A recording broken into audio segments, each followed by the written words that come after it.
El Buda dijo: somos lo que pensamos. Todo lo que somos surge con nuestros pensamientos. Con nuestros pensamientos hacemos el mundo. Los místicos, plenamente realizados, expresan inequívocamente que nuestro estado de conciencia habitual no solo está muy lejos de ser óptimo, sino que es nebuloso e ilusorio. Ellos afirman que lo sepamos o no, estamos prisioneros de nuestra propia mente, total e inconscientemente atrapados por un continuo diálogo interior fantástico que crea una deformación ilusoria, capaz de consumir totalmente toda percepción o realidad, samsara o maya. Este estado pasa inadvertido hasta que empezamos a indagar en nuestra mente y a cuestionar nuestra percepción. Se dice entonces que la persona normal está dormida o soñando.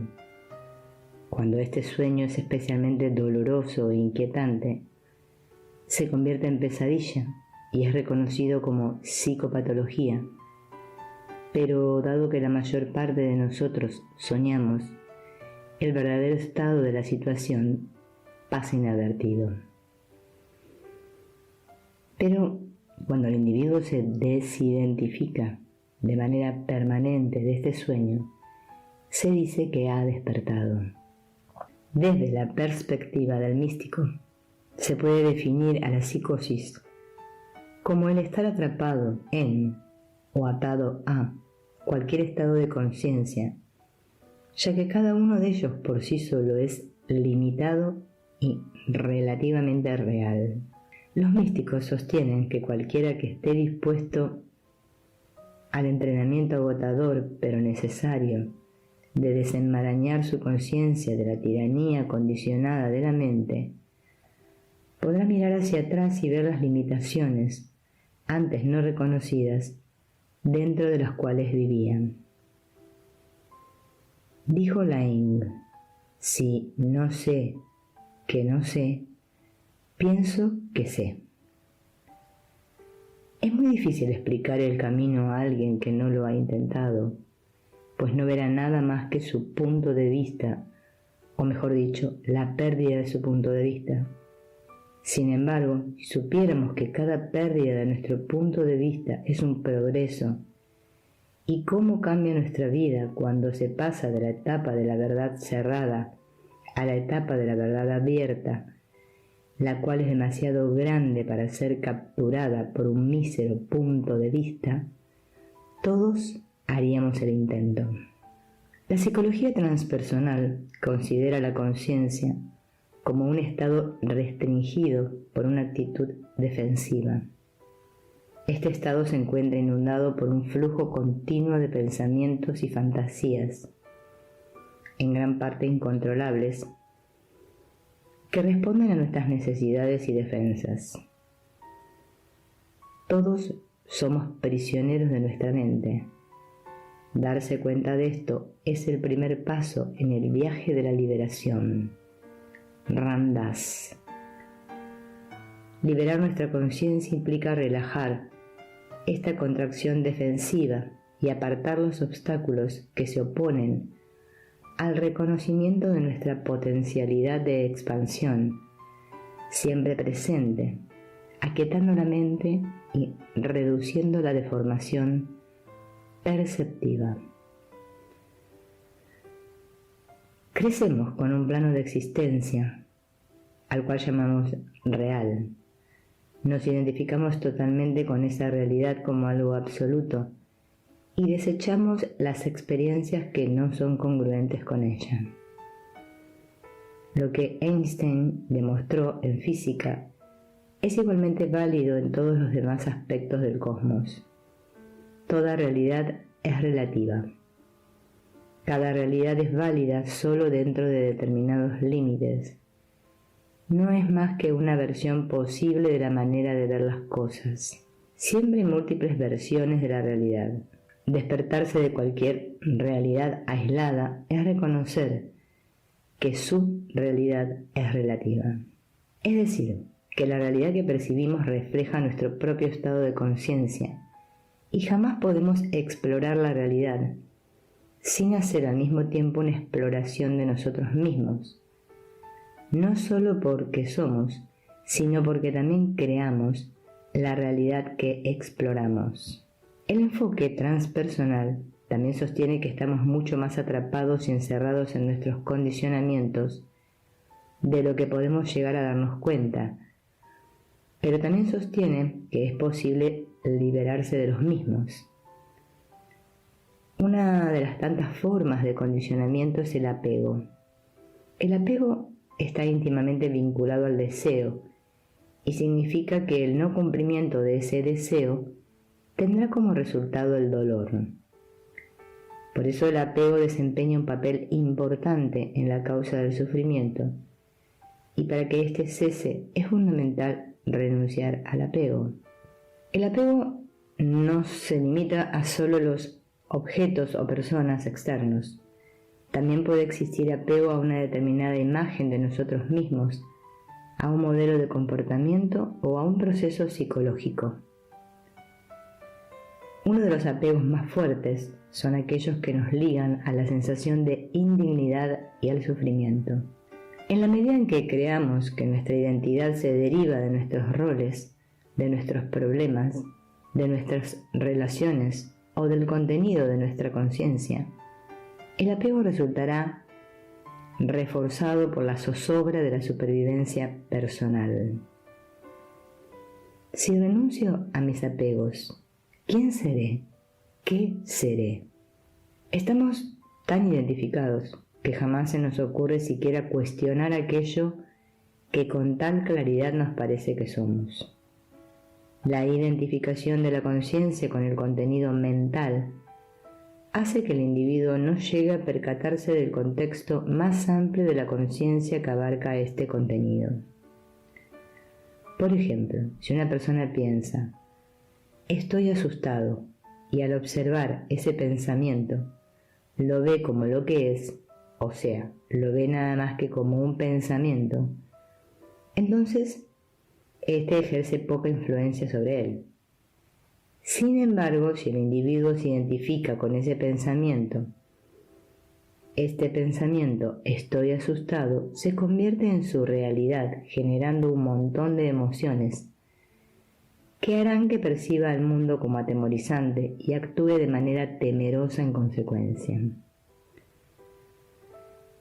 Es decir, que nuestra realidad valida aquello con lo cual estamos identificados.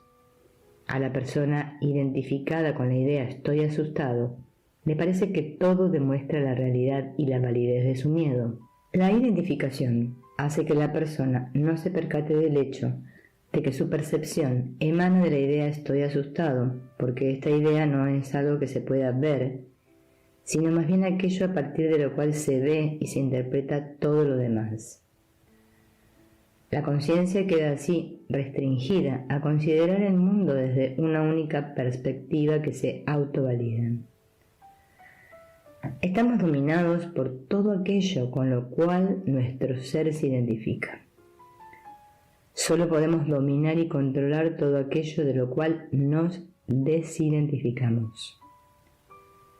Las creencias nos limitan y toda creencia es adoptada como una estrategia defensiva para sobrevivir. Basándonos en que nuestra mente está llena de ideas con las cuales nos identificamos sin saberlo, se hace obvio que nuestro estado habitual de conciencia sea de una hipnosis, por lo tanto pensamos que somos esos ideales con los cuales nos identificamos.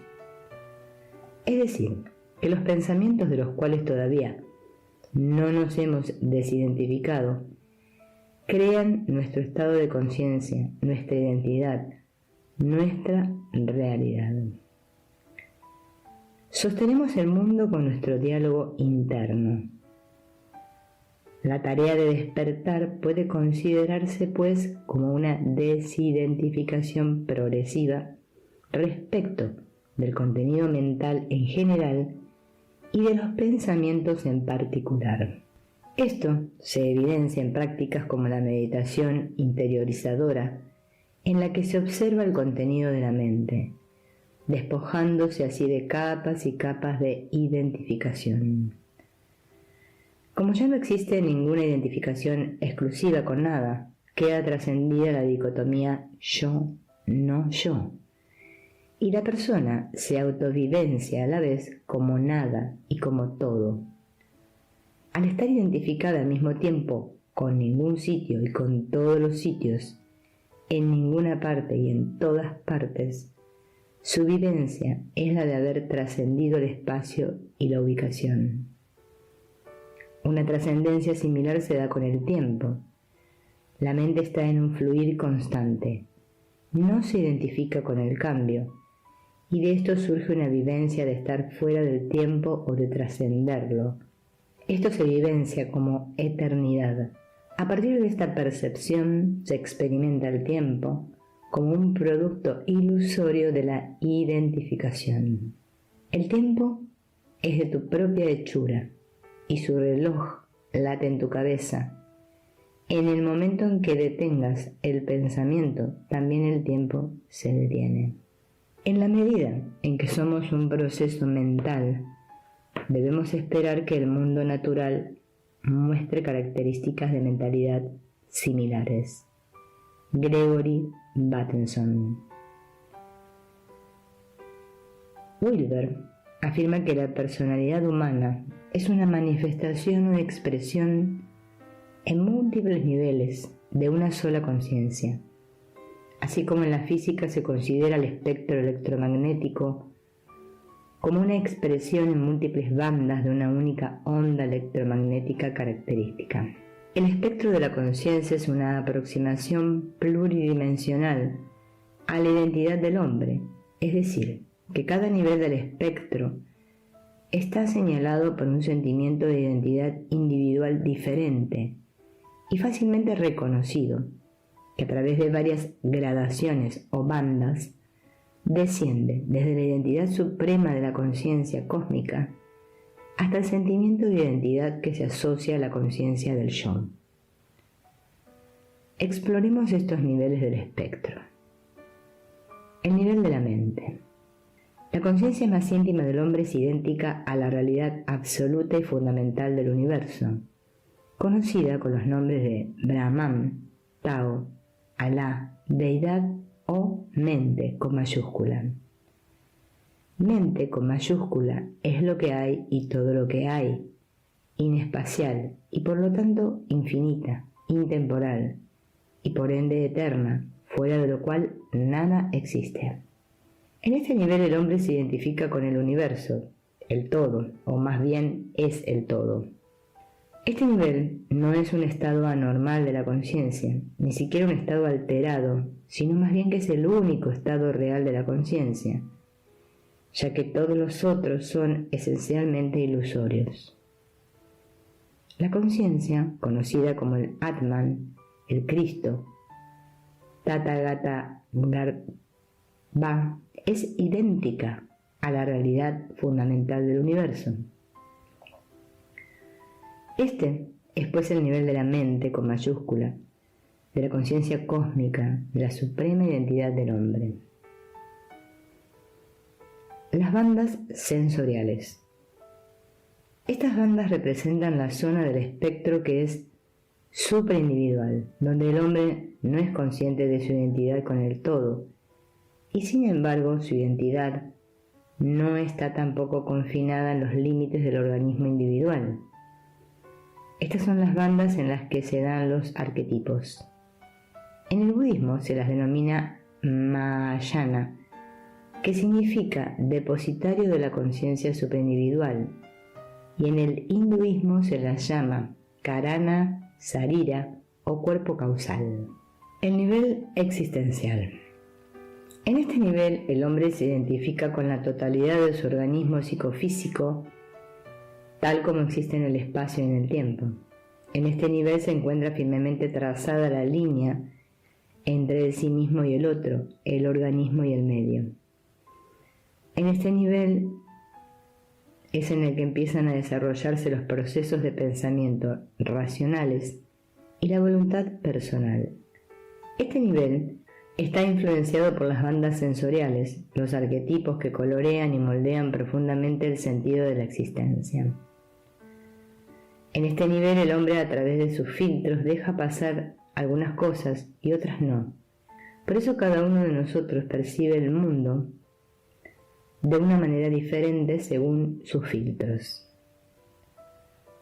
El nivel del ego. En este nivel, el hombre ya no se siente totalmente identificado con su organismo psicosomático. Se identifica con una representación o imagen mental más o menos precisa de su organismo total. Se identifica con su ego, con su imagen de sí mismo. Su organismo total queda así escindido en una psique desencarnada, el espíritu del mecanismo y un soma, pobre hermano asno. Escisión en la cual el hombre se identifica directamente con la psique, la mente, el ego. Siente que existe en su cuerpo y no como su cuerpo. Se identifica casi exclusivamente con una imagen mental de la totalidad del organismo psicofísico del hombre y por ende en él predominan los procesos intelectuales y simbólicos. Los budistas llaman a este nivel el intelecto. Los hindúes se refieren a él como el nivel del yo escindido y por tanto atrapado en el cuerpo físico. En este nivel el hombre puede separar diversos aspectos de su psique, identificarse con ellos. Esto sería lo que él reconoce como su persona y esconder otros aspectos, los cuales quedan relegados a la sombra. El nivel de la sombra. Si es cierto que el nivel de la mente es la única realidad, ¿cómo es que parece que existieran los demás niveles? La psicología perenne aporta la respuesta de Maya. Maya es cualquier experiencia o vivencia constituida por el dualismo. Maya es toda experiencia que está constituida por la división entre sujeto y objeto, entre el sí mismo y lo que no lo es. Todo dualismo es ilusorio. El hecho de dividir el mundo entre el que mira y lo mirado introduce una división solo aparente y no real, dado que el mundo sigue siendo indistinto de sí mismo. Es decir, el dualismo es ilusorio porque parece que existiera, pero sigue estando vacío de realidad. Puesto que los diversos niveles de conciencia son producto de Maya o el dualismo, deben existir solo de manera ilusoria, mientras que la realidad de cada nivel sigue siendo siempre la mente, con mayúscula. Tan pronto como el hombre se identifica con su organismo, se crea el problema de la vida frente a la muerte. La creación del dualismo de la vida frente a la muerte es simultáneamente la creación del tiempo, pues en la intemporalidad de la mente eterna no hay nacimiento ni muerte, comienzo ni fin, pasado ni futuro. Al separar el nacimiento de la muerte, el hombre separa el pasado del futuro y por consiguiente se ve expulsado de la hora intemporal y arrojado al tiempo histórico. Por eso se ve a sí mismo como que existe como un organismo en el espacio y en el tiempo. Y esto provoca una aterrorizada huida ante la muerte, y de esa misma huida de la muerte resulta la creación de una imagen idealizada de sí mismo, que es el ego, pues el ego, al estar compuesto de símbolos fijos y estables, parece prometer al hombre algo que su simple carne no le asegura: la evasión perdurable de la muerte, encarnada en imágenes estáticas. Al escapar de la muerte, el hombre huye de su cuerpo mutable y se identifica con la idea aparentemente imperecedera de sí mismo. Por eso su imagen se desplaza de su organismo físico total a la representación mental que él tiene de su organismo, con lo que se crea el siguiente nivel del ego: el hombre identificado con una imagen simbólica de sí mismo, que se contrapone a su cuerpo mortal. En el intento de hacer aceptable su imagen de sí mismo, crea el nivel del espectro llamado persona o máscara, proyectando al mismo tiempo fuera de sí los aspectos no deseados, la sombra. Todos estos niveles del espectro existen, pero de una manera ilusoria, semejante a las imágenes que se ven sobre una pantalla de cine. Son irreales como hecho, pero existen como meras figuras. No es fácil explicar por qué cierto tipo de acontecimientos de nuestra infancia tienen sobre nosotros un efecto tan poderoso y traumático que ejerce una influencia durante muchos años de nuestra vida. También las experiencias perinatales, el trauma de nacimiento, puede provocar en las personas una sensación continua de que hagan lo que hagan en su vida, no podrán evitar lo inevitable. El tener que dejar este mundo desnudos de todo lo que hayan acumulado y logrado, a lo cual han estado emocionalmente apegados. La similitud entre el nacimiento y la muerte, la comprensión sobrecogedora de que el comienzo de la vida es lo mismo que su fin, es el principal problema fisiológico que acompaña a las experiencias perinatales. La otra consecuencia importante del abrumador encuentro emocional y físico con el fenómeno de la muerte es la apertura a toda experiencia espiritual. Todo aquel que ha alcanzado estos niveles llega a una percepción interior convincente de la suprema importancia que tienen las dimensiones espirituales en el esquema universal de las cosas.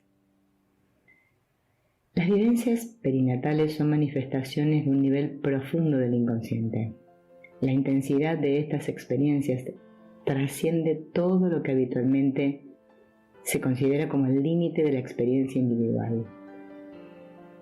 Frecuentemente van acompañadas de la identificación con otras personas o con la pugna y el sufrimiento de la humanidad. Tanto la psicología de Oriente como la de Occidente concuerdan en general en que los niveles inferiores de la evolución no abarcan más que funciones y procesos biológicos simples.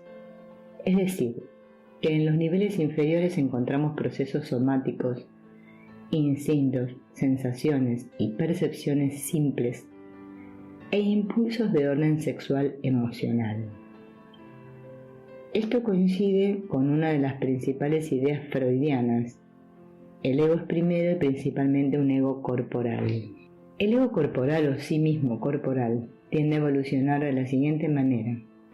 En general, se acepta que al principio el infante no puede distinguir entre el sí mismo y lo que no lo es, entre sujeto y objeto, entre su cuerpo y el medio. Es decir, que en esta primera etapa, el sí mismo es literalmente uno con el mundo físico. Esta etapa inicial de unidad material expresa la potencialidad de la conciencia del Atman, por más que desde el punto de vista de la actualización sea ante todas las etapas la ínfima. A partir de este estado primordial de fusión o inconsciente básico, emerge el sí mismo como entidad separada, primero como corporal, como un cuerpo. Si el infante muerde la sábana, eso no le duele. Si se muerde el dedo, le duele. El infante se identifica con el cuerpo que va emergiendo con sus sensaciones, emociones, y poco a poco aprende a diferenciarlas del conjunto del cosmos material. El ego trasciende al medio material y eso le permite llevar a cabo operaciones físicas en este medio. Surge una tríada: diferenciarse de un objeto, el sí mismo trasciende ese objeto, de esa manera puede operar con él, valiéndose del cuerpo sensorio motriz.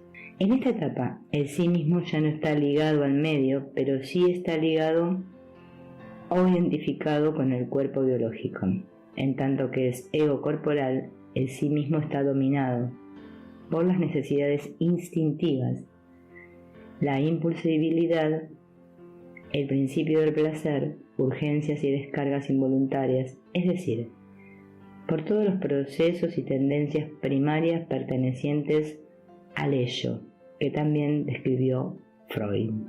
A la larga empiezan a emerger del ego corporal y a diferenciarse verdaderas funciones mentales o conceptuales. A medida que el lenguaje evoluciona, el niño se va introduciendo en el lenguaje de los símbolos, ideas y conceptos, y se va elevando gradualmente por encima de las fluctuaciones del ego corporal, simple, instintivo, impulsivo e inmediato. A medida que, con ayuda del lenguaje, va emergiendo y diferenciándose del cuerpo, el sí mismo mental trasciende el cuerpo y puede operar sobre él, valiéndose de sus propias estructuras mentales. Esto permite al mismo tiempo la sublimación de las energías sexuales y emocionales del cuerpo en actividades más sutiles, complejas y evolucionadas. Llegado el momento de la adolescencia, empieza a producirse otra diferenciación extraordinaria. En lo esencial, el sí mismo empieza simplemente a diferenciarse del proceso representativo del pensamiento, y en cuanto empieza a diferenciarse así de él, es capaz, hasta cierto punto, de trascenderlo y por consiguiente de operar con él. En estas etapas superiores, este proceso se va intensificando, pero el mecanismo general parece ya bastante claro. La conciencia o el sí mismo está comenzando a trascender la mentalidad del ego verbal. Empieza a hacerse transverbal. La conciencia se integra con todos los niveles superiores. A partir del sexto chakra, la conciencia empieza a hacerse transpersonal. Se vuelve ahora transverbal y transpersonal, comenzando a entrar en lo que se llama la esfera sutil. Podemos diferenciar dos aspectos de la esfera sutil, lo sutil inferior y lo sutil superior. Lo sutil inferior es el tercer ojo, del cual se dice que incluye y domina tanto los acontecimientos astrales como los psíquicos. Aquí la conciencia, al diferenciarse más de la mente y del cuerpo, es capaz de trascender las capacidades normales de la mente-cuerpo y por consiguiente de operar sobre el mundo y el organismo. Lo sutil superior comienza en el séptimo chakra y se extiende por 7 niveles más de un grado de trascendencia, diferenciación e integración extraordinariamente elevados. Este es el ámbito de la gran intuición o inspiración. Aquí la conciencia va diferenciándose totalmente de la mente ordinaria y del sí mismo ordinario. Se da cuenta de que es Dios, pero no un Dios como un otro, separado del cosmos, de los humanos y de la totalidad de la creación, sino más bien de que es Dios como culminación arquetípica de la propia conciencia. Quien se conoce a sí mismo, conoce a Dios. A medida que continúa el proceso de trascendencia e integración, se van revelando unidades de orden cada vez más elevado, que conducen finalmente a la unidad misma. Más allá de lo sutil superior, se encuentra la región causal. Esta región se divide en causal inferior y causal superior. La causal inferior se revela en un estado de conciencia que representa el pináculo de la conciencia divina. Todas las manifestaciones precedentes del ámbito sutil son reconocidas como modificaciones de la conciencia misma, de modo que uno llega a ser todo aquello que anteriormente se le aparecía como visiones objetivas, luces, sonidos, colores, etc. Uno se disuelve con la deidad, en tanto que deidad, en esa deidad que desde el comienzo ha sido nuestro propio sí mismo o arquetipo supremo. Más allá de este punto en lo causal superior, hay una trascendencia tan radical de todas las formas que ya ni siquiera es necesario que éstas aparezcan o surjan en la conciencia. Es la trascendencia total y absoluta de la conciencia sin forma, el ser ilimitado. Lo que testimonia y lo testimoniado no son más que una y la misma cosa. El centro de sí mismo es Dios, y el centro de Dios es la ausencia de forma. El centro de la ausencia de forma no es diferente del vacío. El vacío no es diferente de la forma. Llegado a ese punto, lo extraordinario y lo ordinario, lo sobrenatural y lo mundano, son exactamente una y la misma cosa. Este es también el estado de Sahaja Samadhi, el estado de Turiya, la unidad fundamental en la cual todas las cosas y sucesos al tiempo que se mantienen perfectamente separados y distintos, no son más que uno. Por ende, este no se trata de un estado aparte de los otros estados, no se trata de un estado alterado, no se trata de un estado especial, sino más bien de ser tal, de todos los estados, del agua que asume la forma de todas y cada una de las olas de la experiencia, que es toda la experiencia. No se puede ver porque es todo lo que se ve, no se puede oír porque es la audición misma, no se puede recordar porque es y nada más. Cada vez que uno recuerda una estructura profunda de un orden superior, la estructura del orden inferior queda incluida en ella. Es decir, que en cada momento de la evolución, lo que es la totalidad de un nivel se convierte en una mera parte de la totalidad de orden superior del nivel siguiente. Exactamente de la misma manera, podemos decir que en cada momento de la evolución o del recuerdo, un modo del sí mismo se convierte en un mero componente del sí mismo superior. Esto se puede enunciar de varias maneras, una de las cuales nos dice algo muy importante del desarrollo, la evolución y la trascendencia. 1. Lo que era identificación se convierte en desapego. 2. Lo que es contexto se convierte en contenido, es decir, que el contexto del conocimiento y la experiencia de un nivel se reducen a ser simplemente el contenido de la experiencia del siguiente. 3. Lo que es fondo se convierte en figura, con lo cual se libera un fondo de orden superior. 4.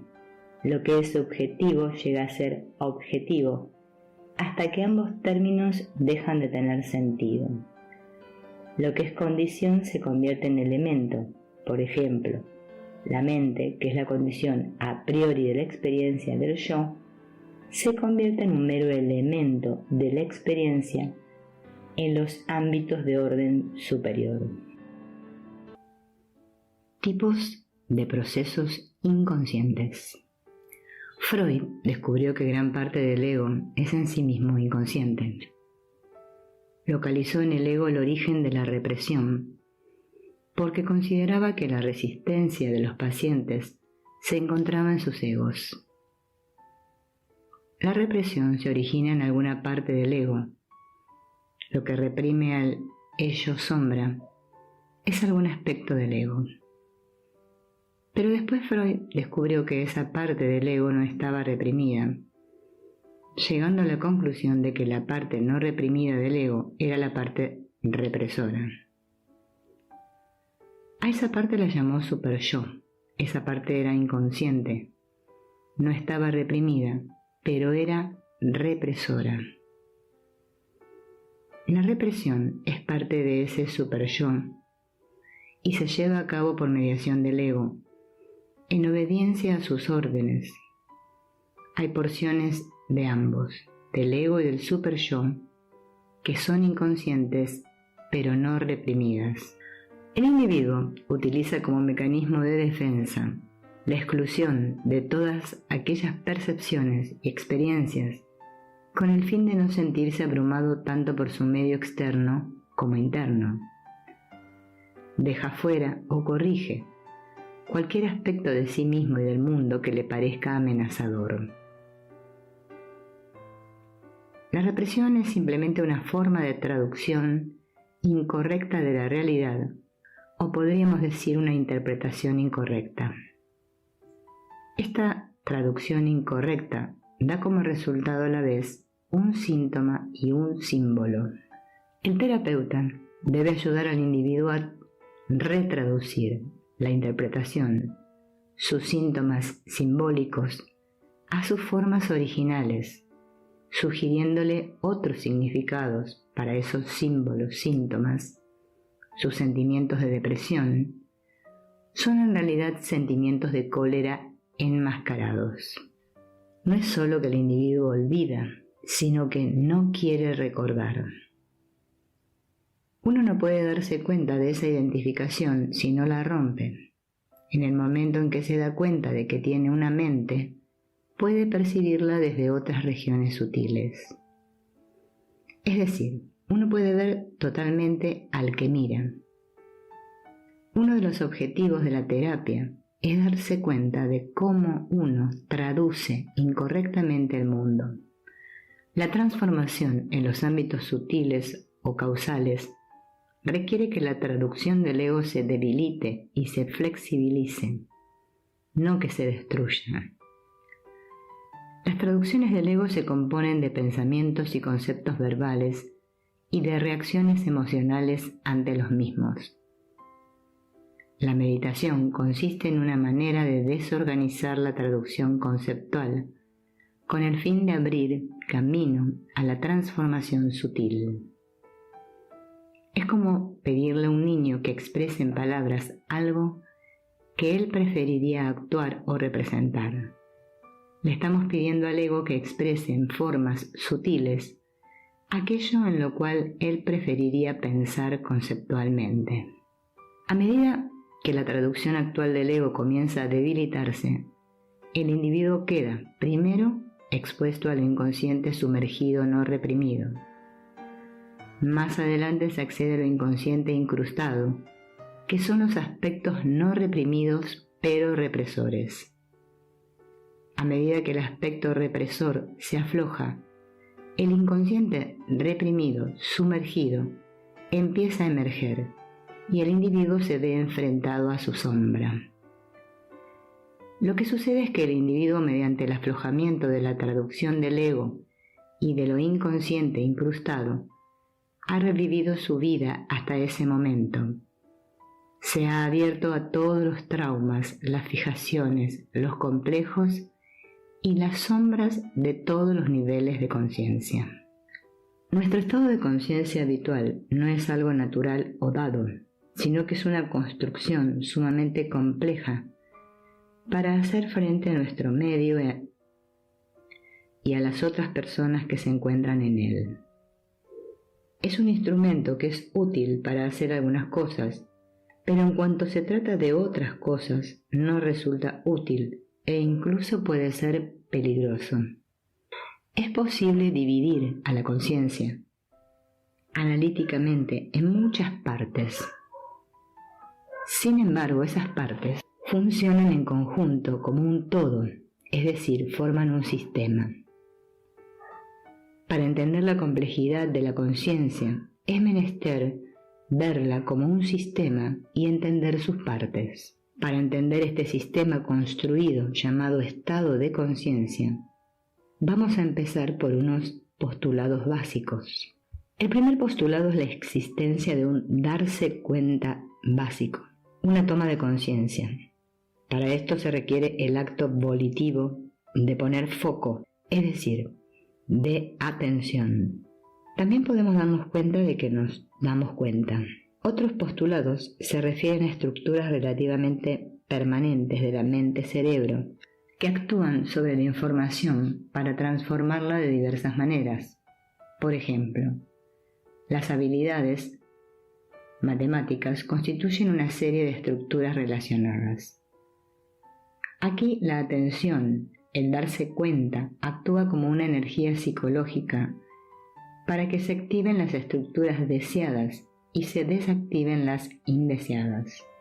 ¿Cuáles son las características de una salud mental óptima?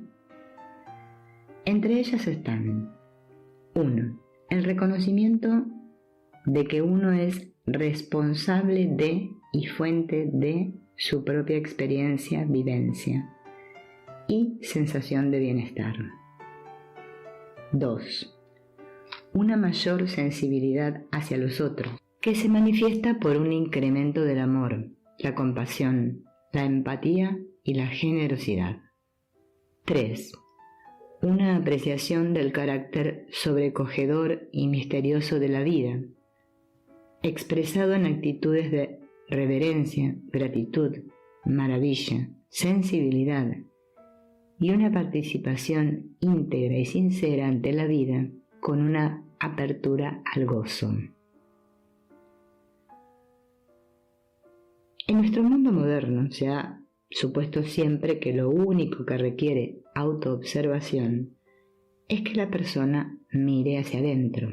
Nadie se imagina siquiera que la autoobservación pueda ser una habilidad sumamente disciplinada, que exige un entrenamiento más largo que cualquier otra habilidad que conozcamos.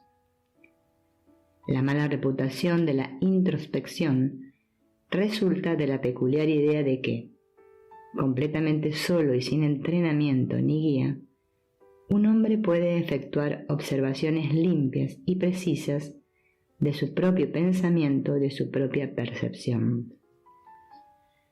En contraste con esta idea, se podría decir que el corazón de las disciplinas psicológicas en Oriente y en la antigüedad occidental consiste en el entrenamiento, en el estudio del sí mismo. Básicamente se puede considerar meditación a cualquier disciplina que apunte a intensificar la percepción mediante la dirección consciente de la atención. La atención puede estar centrada en un objeto específico o mantenerse abierta, percibiendo la totalidad de la experiencia. La variedad de técnicas específicas es amplia. En algunas prácticas el sujeto se limita a sentarse y procura mantenerse consciente del fluir constante de las vivencias. Otras requieren que se fije la atención en objetos específicos como la respiración, sensaciones, sonidos o imágenes visuales. En otras se generan y vivencian emociones específicas tales como el amor o la compasión. El comienzo de la meditación puede ser difícil. El solo hecho de permanecer sentado e inmóvil durante media hora puede resultar arduo al comienzo, y mantener una práctica intensiva durante un periodo de días puede suponer una exigencia fuerte y en ocasiones desconcertante. Los conflictos psicológicos no resueltos tienden a emerger tan pronto como la atención se vuelve hacia adentro, y no tarda en ponerse de manifiesto la naturaleza agitada e inquieta de la mente no entrenada. Brotes intensos de excitación y emoción pueden alternarse con una paz y un júbilo profundo. Incluso unas pocas horas de práctica intensiva pueden demostrar fácilmente que nuestros niveles habituales de percatación y percepción están toscamente insensibilizados y deformados y que escapan de nuestro control voluntario. Es más, rápidamente se advierte que nuestro grado habitual de control voluntario de los procesos psicológicos es mucho menor de lo que habitualmente se supone. Lo sorprendente es que podamos vivir toda la vida sin reconocer que continuamente estos procesos perceptivos controlan, crean y deforman tanto nuestra realidad como nuestras ideas de qué y quiénes somos. La mayoría de las personas que lo han intentado estarán probablemente de acuerdo en que el entrenamiento de la mente y el intento de someterla a control voluntario constituyen una de las tareas más difíciles que pueda emprender una persona. Los logros obtenidos mediante la práctica de la meditación suelen ser más bien sutiles al comienzo. Un aumento de la calma, la sensibilidad, la receptividad, la empatía, la interiorización y la claridad se cuentan entre las cualidades que pueden ser tempranamente vivenciadas como resultado de una práctica regular. Los antiguos supuestos sobre el propio ser y el del mundo se esfuman gradualmente y empiezan a aparecer perspectivas más amplias y más afinadas. Sin embargo, estos beneficios inmediatos no son más que anticipos de lo que es potencialmente un proceso de transformación profunda, ya que cuando se practican intensamente, las disciplinas de la meditación conducen de forma casi invariable al ámbito transpersonal de la experiencia. Los practicantes adelantados hablan de estados de conciencia, niveles de sensibilidad y claridad perceptiva y grados de interiorización, calma, júbilo y amor que exceden con mucho de lo que la mayoría de las personas experimentan en la vida diaria. Puede producirse una secuencia progresiva de estados alterados de conciencia, capaces de conducir, en última instancia, al cambio de conciencia radical y permanente que se conoce como iluminación o liberación. Entonces, el meditador es capaz de penetrar profundamente en la psique, de observar el fluir de los procesos psicológicos y los estados mentales, de ver a través de las deformaciones perceptivas y de descubrir la quietud y la sabiduría ocultas y subyacentes en la agitación superficial. Como dijo Plotino, debemos cerrar los ojos e invocar una nueva manera de ver, una condición de vigilia de la que todos somos legítimos herederos, aunque sean pocos los que se valen de ella.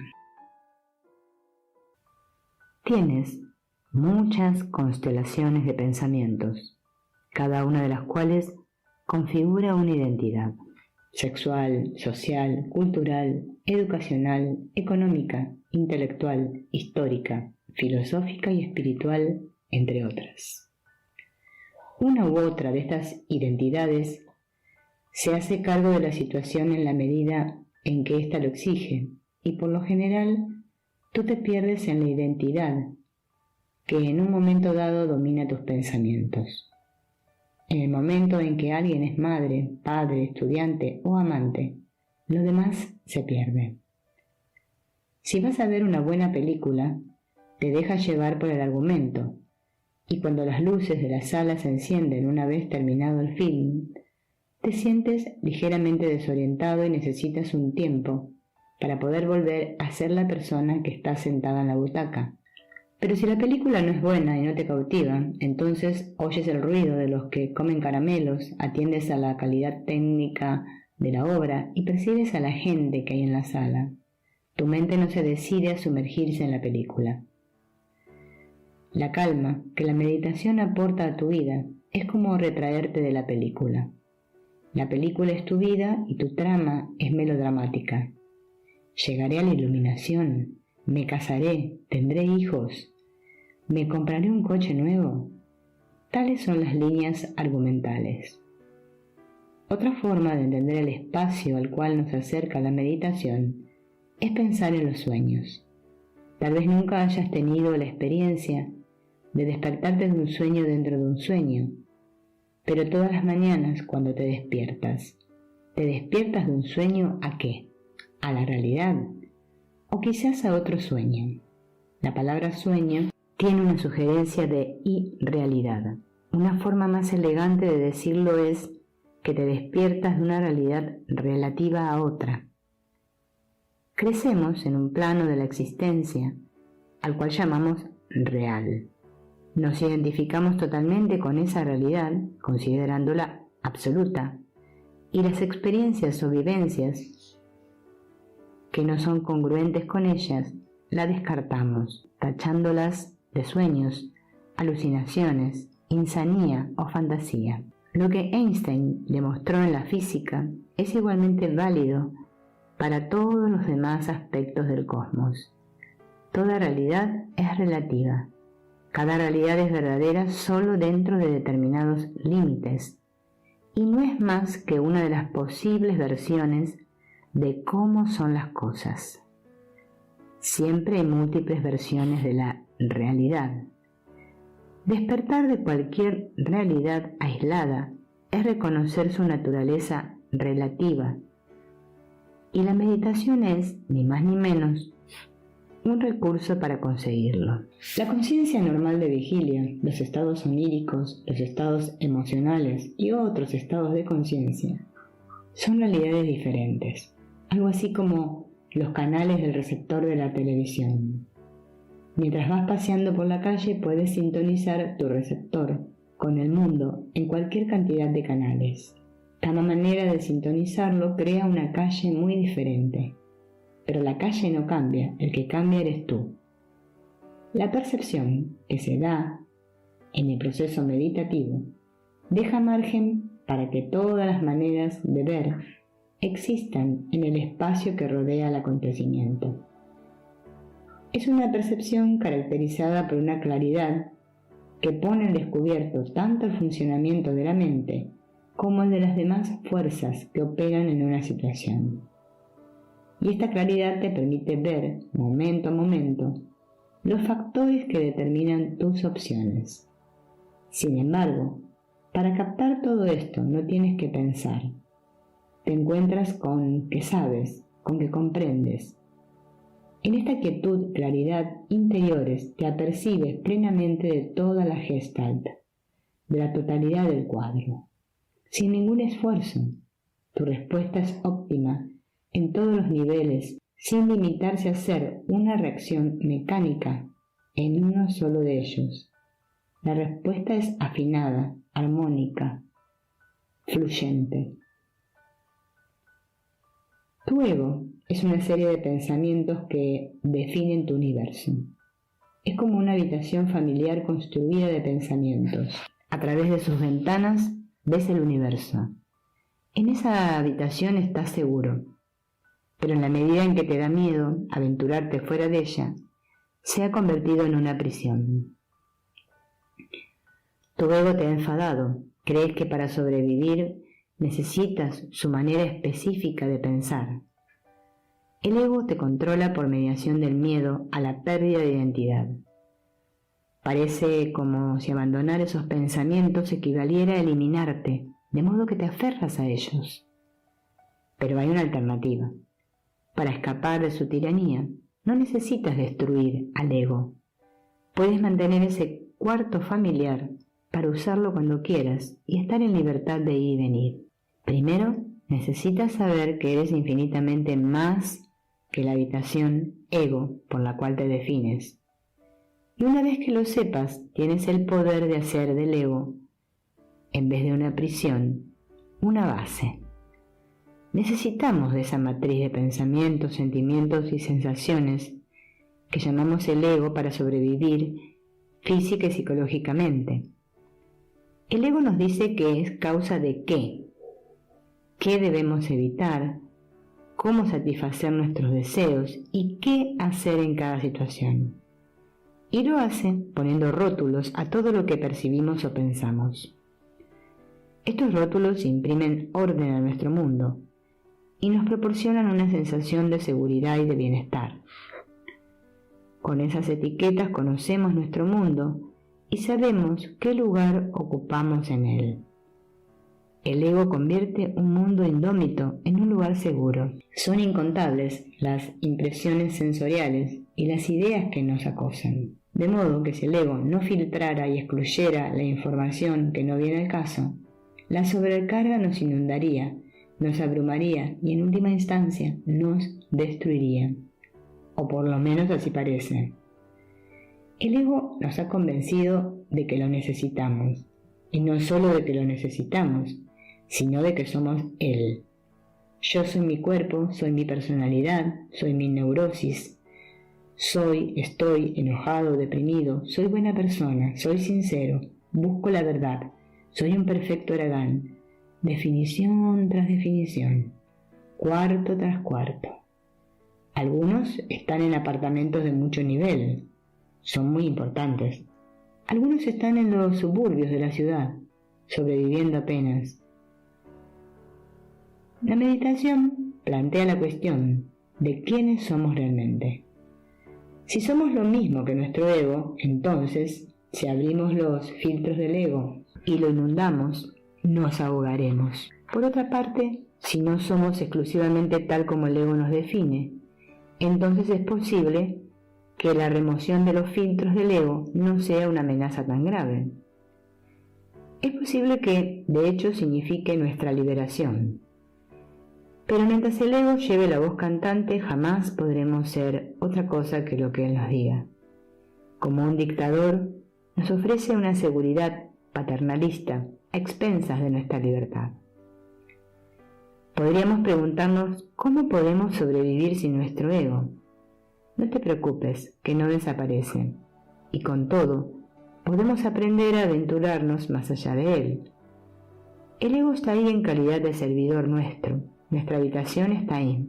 Siempre podemos valernos de ella como de un despacho cuando necesitamos ser eficientes. Pero cabe dejar la puerta abierta para poder salir siempre. La mayoría de las personas no pueden escapar, pues se identifican totalmente con sus pensamientos. Son incapaces de separar la percepción pura de los pensamientos que son sus objetos. La meditación te permite romper esta identificación entre la percepción y los objetos de la percepción. Tu percepción es diferente tanto de tus pensamientos como de tus sentidos. Puedes ser libre de dirigir tu percepción hacia donde quieras, en vez de estar atrapado, empujado y tironeado por cada impresión sensorial y cada pensamiento. La meditación deja en libertad tu percepción. La senda que conduce a la libertad pasa por el desapego de los viejos hábitos del ego.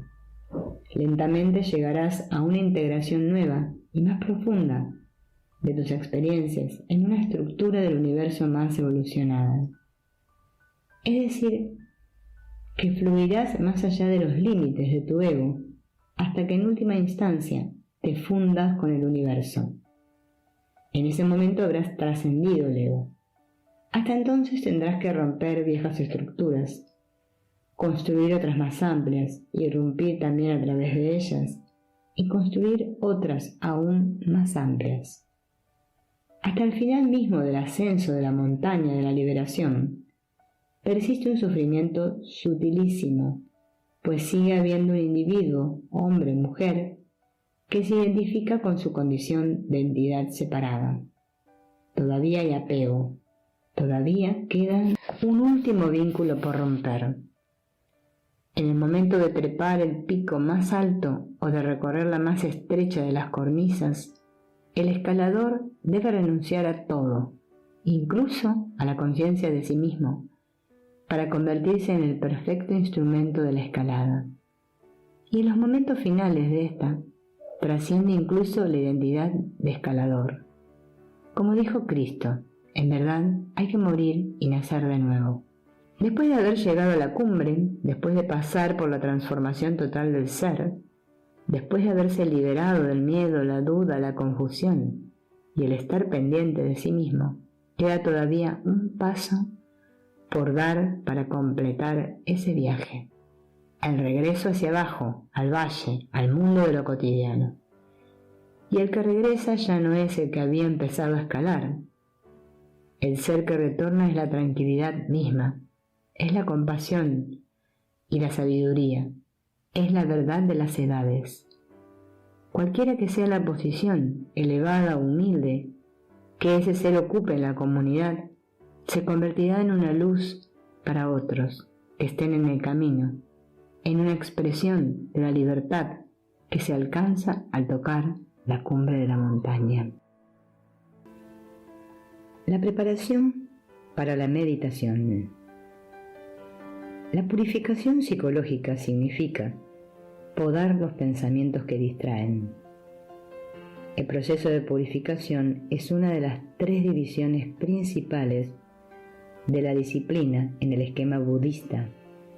Las otras 2 son samadhi, concentración meditativa, y puña, visión interior. Ver las cosas como son. La purificación, la concentración y la visión interior están estrechamente relacionadas. Los esfuerzos por purificar la mente facilitan la concentración inicial, que a su vez permite mantener la visión interior. Al desarrollar la concentración o la visión interior, la pureza, en vez de ser un acto de la voluntad, se convierte en algo fácil y natural para el meditador. La pureza es la base psicológica de la concentración. La esencia de la concentración es la no distracción. La purificación es la poda sistemática de las fuentes de distracción. Ahora, la tarea del meditador consiste en alcanzar la unificación de la mente, la unidireccionalidad. La corriente del pensamiento es normalmente azarosa y dispersa. En meditación, el objetivo de la concentración es enfocar el fluir del pensamiento, fijando la mente en un único objeto, el tema de la meditación.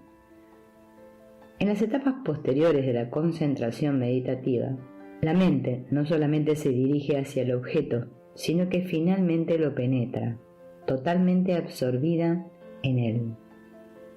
La mente marcha hacia la unidad con el objeto. Cuando esto sucede, el objeto es lo único que hay en la percepción del meditador. Con mucha práctica llega un momento en que estos obstáculos quedan totalmente superados. Entonces se produce una notable intensificación de la concentración.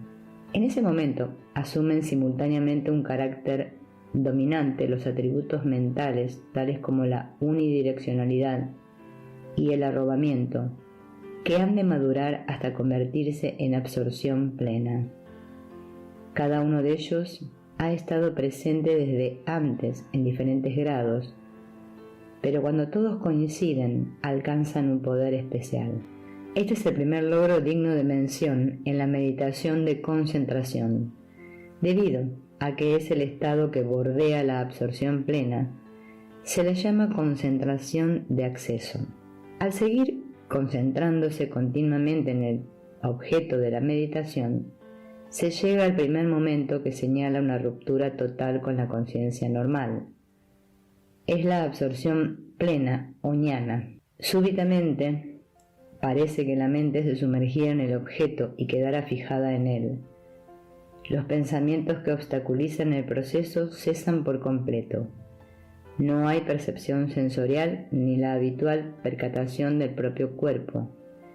No se puede sentir el dolor corporal.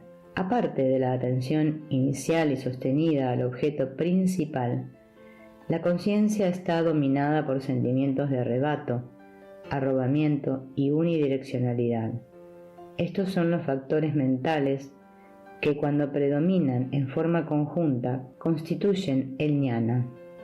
El pleno dominio se produce cuando el meditador puede alcanzar el jnana en el momento y lugar en que lo desea y mantenerlo durante todo el tiempo que lo desee. El Visuddhimagga considera que el dominio de los jnanas y el disfrute de su sublime arrobamiento ceden en importancia ante la punya, la sabiduría que discrimina.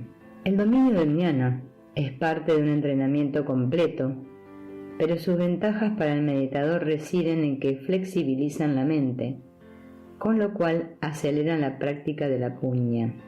En realidad, en ocasiones se habla de los jnanas más profundos, considerándolos como juegos de concentración reservados para los meditadores avanzados. Pero lo más difícil de este entrenamiento es una senda que no incluye necesariamente los jnanas. Esta senda se inicia con la atención, satipatthana, pasa por la visión interior, vipassana, y termina en el nirvana. La primera fase, atención, implica que se ha ido más allá de la percepción estereotipada. Nuestra tendencia natural nos lleva a habituarnos al mundo que nos rodea y a dejar de advertir lo que es familiar. Además, sustituimos la percepción directa de los sentidos por nombres y preconceptos abstractos. En la actitud de atención, el meditador se enfrenta metódicamente a los hechos, desnudos de su experiencia o vivencia, viendo cada uno de ellos como si acaeciera por primera vez. Lo hace prestando atención continua a la primera fase de la percepción, en la cual la mente es más receptiva que reactiva. Restringe la atención al mero reparar en sus sentidos y pensamientos, a los que atiende a medida que van surgiendo en cualquiera de los 5 sentidos o en la mente que para el Visuddhimagga constituyen un sexto sentido. La esencia de la atención, según la expresa el moderno monje budista Nyanaponika Thera, es la percepción clara y exclusiva de lo que realmente nos sucede dentro de nosotros, en los momentos sucesivos de la percepción. En la atención, el meditador comienza a ser testigo de las unidades aleatorias de la materia mental de que está hecha su realidad. De estas observaciones parte una serie de actos de comprensión de la naturaleza de la mente. Esta comprensión hace que la atención madure hasta convertirse en visión interior. La práctica de la visión interior comienza en el punto en que la atención se mantiene sin interrupción. En la meditación de visión interior, Vipassana, la percepción se fija en un objeto de manera tal que la mente que contempla y su objeto surgen juntos en una sucesión interrumpida. Este punto señala el comienzo de una cadena de visiones interiores en que la mente se conoce a sí misma, que terminan en el estado nirvánico. Lo primero que se comprende en la visión interior es que los fenómenos contemplados son distintos de la mente que los contempla. Dentro de la mente, la facultad, en virtud de la cual la mente es testigo de sus propias operaciones, es diferente de las operaciones de las cuales es testigo. El meditador sabe que la percepción es distinta del objeto que escoge, pero este conocimiento no se da en el nivel verbal tal como aquí se expresa. Más bien, el meditador alcanza esta comprensión y cada una de las que le siguen en su experiencia o vivencia directa. Es posible que no tenga palabras para expresar lo que comprende, entiende, pero no puede necesariamente enunciar ese entendimiento. Si continúa su práctica de la visión interior después de haberse dado cuenta de la naturaleza separada de la percepción y sus objetos, el meditador puede llegar a una clara comprensión de que estos procesos duales carecen de ser o de ego. Ve que tanto la una como los otros surgen como efectos de sus respectivas causas y no como resultado de la dirección de agente individual ninguno. Cada momento de percepción se da de acuerdo con su propia naturaleza e independientemente de nuestra voluntad.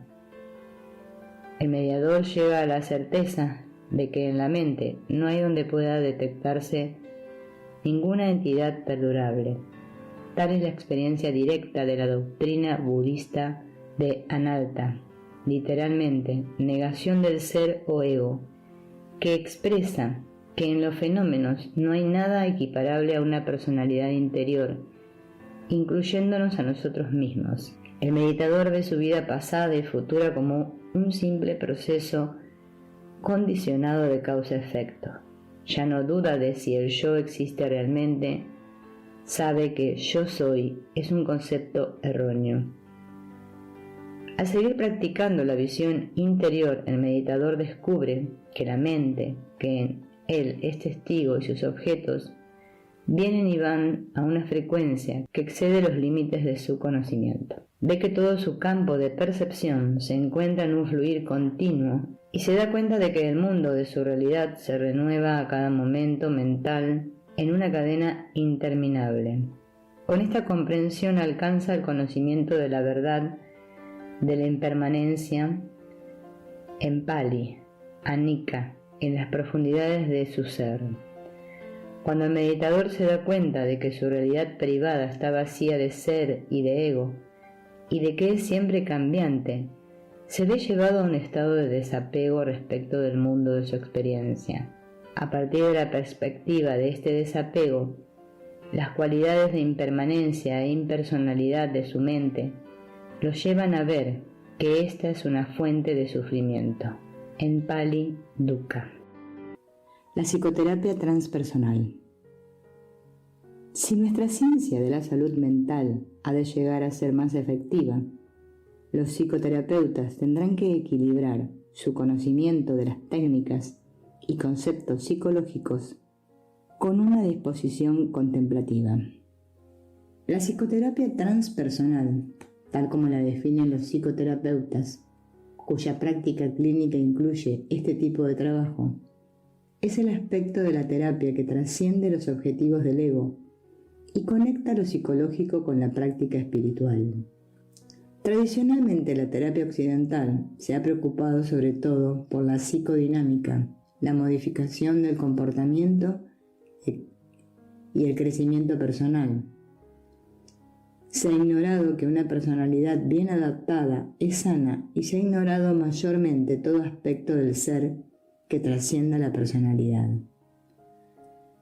Durante las últimas décadas han aparecido numerosas psicologías del yo, cuya meta es ayudar a los individuos a que se adapten a la sociedad y alcancen sus objetivos personales en la vida. Además, las orientaciones existencialistas y humanísticas han asignado un lugar central a la búsqueda de significado y a la indagación de la identidad individual.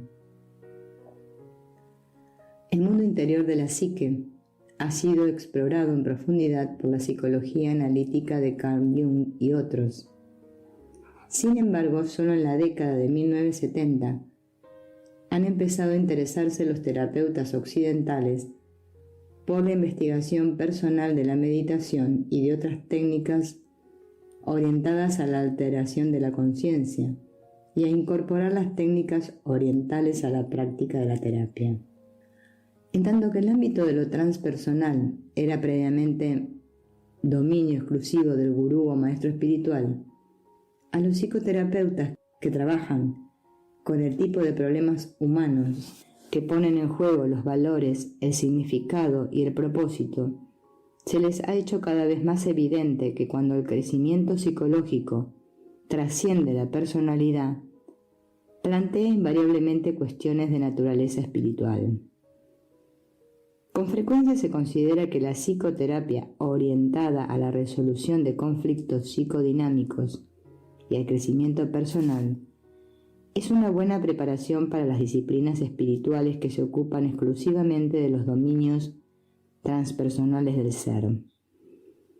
La terapia transpersonal, sin embargo, es un intento de facilitar el crecimiento de los clientes, no solo con vistas a lograr el fortalecimiento del yo y la identidad existencial, sino también yendo más allá de la identidad del ego, a pasar a los territorios de la realización transpersonal y de la trascendencia. El dominio de la psicoterapia transpersonal se extiende, pues, más allá de los objetivos y las formas de adaptación que son tradicionales del ego. Aunque se dirige a las necesidades y aspiraciones básicas de éste, como pueden ser la necesidad de autoestima y de consolidar relaciones interpersonales satisfactorias, no se detiene en esto. Considera también los motivos, experiencias y potencialidades accesibles a los individuos que ya han alcanzado en su vida un nivel de desenvolvimiento práctico satisfactorio. La perspectiva transpersonal ofrece a los individuos que están en condiciones de hacerlo la oportunidad de trabajar en un contexto ampliado. Como reconoce la importancia de las experiencias o vivencias transpersonales trascendentales, puede tratarlas de la manera adecuada como valiosas oportunidades de crecimiento. Los individuos y los sistemas que no reconocen la posibilidad de la percepción transpersonal tienden a interpretar tales experiencias desde un punto de vista inadecuado y patologizante. Ello puede conducir fácilmente, en el caso de individuos sanos que comienzan a penetrar en el ámbito transpersonal, a interpretaciones que consideran estas manifestaciones como patológicas y tienden a suprimirlas, con el daño consiguiente. Los objetivos de la terapia transpersonal incluyen tanto las metas tradicionales como el alivio de síntomas y la modificación del comportamiento, como, cuando ello es adecuado, la posibilidad de realizar un trabajo óptimo en el nivel transpersonal. A esto último puede añadirse el ofrecimiento de un marco conceptual adecuado para el manejo de las experiencias transpersonales, así como de información sobre el potencial psicológico y sobre la importancia que tiene asumir la responsabilidad no solamente del propio comportamiento, sino también de la propia experiencia. El terapeuta intenta ayudar al paciente en el proceso de desidentificación y de trascendencia de los problemas psicodinámicos. Así el terapeuta puede explicar al paciente la posibilidad de valerse de toda la experiencia vital como parte del aprendizaje, karma yoga, informarle de las potencialidades de los estados alterados y de las limitaciones y peligros de aferrarse a modelos y expectativas fijos. El terapeuta puede proponerse también hacer del encuentro terapéutico un karma yoga que lleve a su nivel óptimo el crecimiento de ambos participantes en un proceso de facilitación recíproca. A su vez, estos objetivos facilitan el de capacitar al cliente para que obtenga la percepción de la tiranía del conocimiento. Las técnicas terapéuticas transpersonales incluyen, para trabajar con la conciencia, tanto las técnicas orientales como las occidentales. A las técnicas más convencionales se pueden agregar diversas formas de meditación y yoga. El principal objeto de estos elementos no es tanto el cambio de la experiencia per se, como la alteración de la relación del individuo con su experiencia, incrementando una percepción atenta, unida, a cierta disposición a dejar que la experiencia sea como es. Dos rasgos de la relación psicoterapéutica que merecen especial mención son la medida en que el terapeuta se constituye modelo y el karma yoga. Últimamente se ha reconocido claramente la importancia del primero de estos factores en la bibliografía sobre modificación del comportamiento, y lo que se dice sobre su poder hace pensar en la posibilidad de que otras terapias lo hayan subestimado. Como quizás servir de modelo sea un procedimiento terapéutico universal, aunque usado a veces sin total conciencia, lo que lo distingue es, más que el proceso mismo, el modelo del terapeuta. Para la orientación transpersonal, esto se vincula estrechamente al concepto de karma yoga, que es el yoga del servicio y de la colaboración con otros mediante las obras. Son varios los medios por los cuales el terapeuta transforma el proceso en un karma yoga. Lo primero, y quizá lo más importante, es simplemente la intención de hacerlo. Junto con ella se da la intención de mantenerse en todo momento tan alerta y meditativamente atento como sea posible. En algunas técnicas tradicionales se presenta al terapeuta como lo que se llama un modelo competente, que domina plenamente lo que intenta enseñar. Sin embargo, el terapeuta transpersonal, sea hombre o mujer, puede compartir, cuando ello es apropiado, sus propias cuestiones sin resolver e intentar ser todo lo transparente que sea posible. Con ello, el terapeuta karma yógico combina el modelo competente con la variedad llamada de aprendizaje, y lo interesante es que estudios sobre diversos tipos de modelos han demostrado que con frecuencia el modelo de aprendizaje es más eficaz que el modelo de competencia. El hecho de servir de modelo incrementa en alto grado la reciprocidad entre terapeuta y paciente, porque ambos comparten una intención terapéutica orientada hacia el crecimiento, están jerárquicamente menos distanciados y funcionan recíprocamente como maestros. La postura transpersonal puede incluir los objetivos tradicionales al tiempo que incorpora otros, derivados del modelo transpersonal de la conciencia, que incluyen una percepción o conciencia crecientes y que pueden incluir vivencias de estados alterados, con el objetivo final de alcanzar un estado verdaderamente superior. Se puede, por ejemplo, trabajar la percepción y la concentración, como en la meditación, haciendo que el individuo aprenda más a observar el contenido mental que a intentar cambiarlo.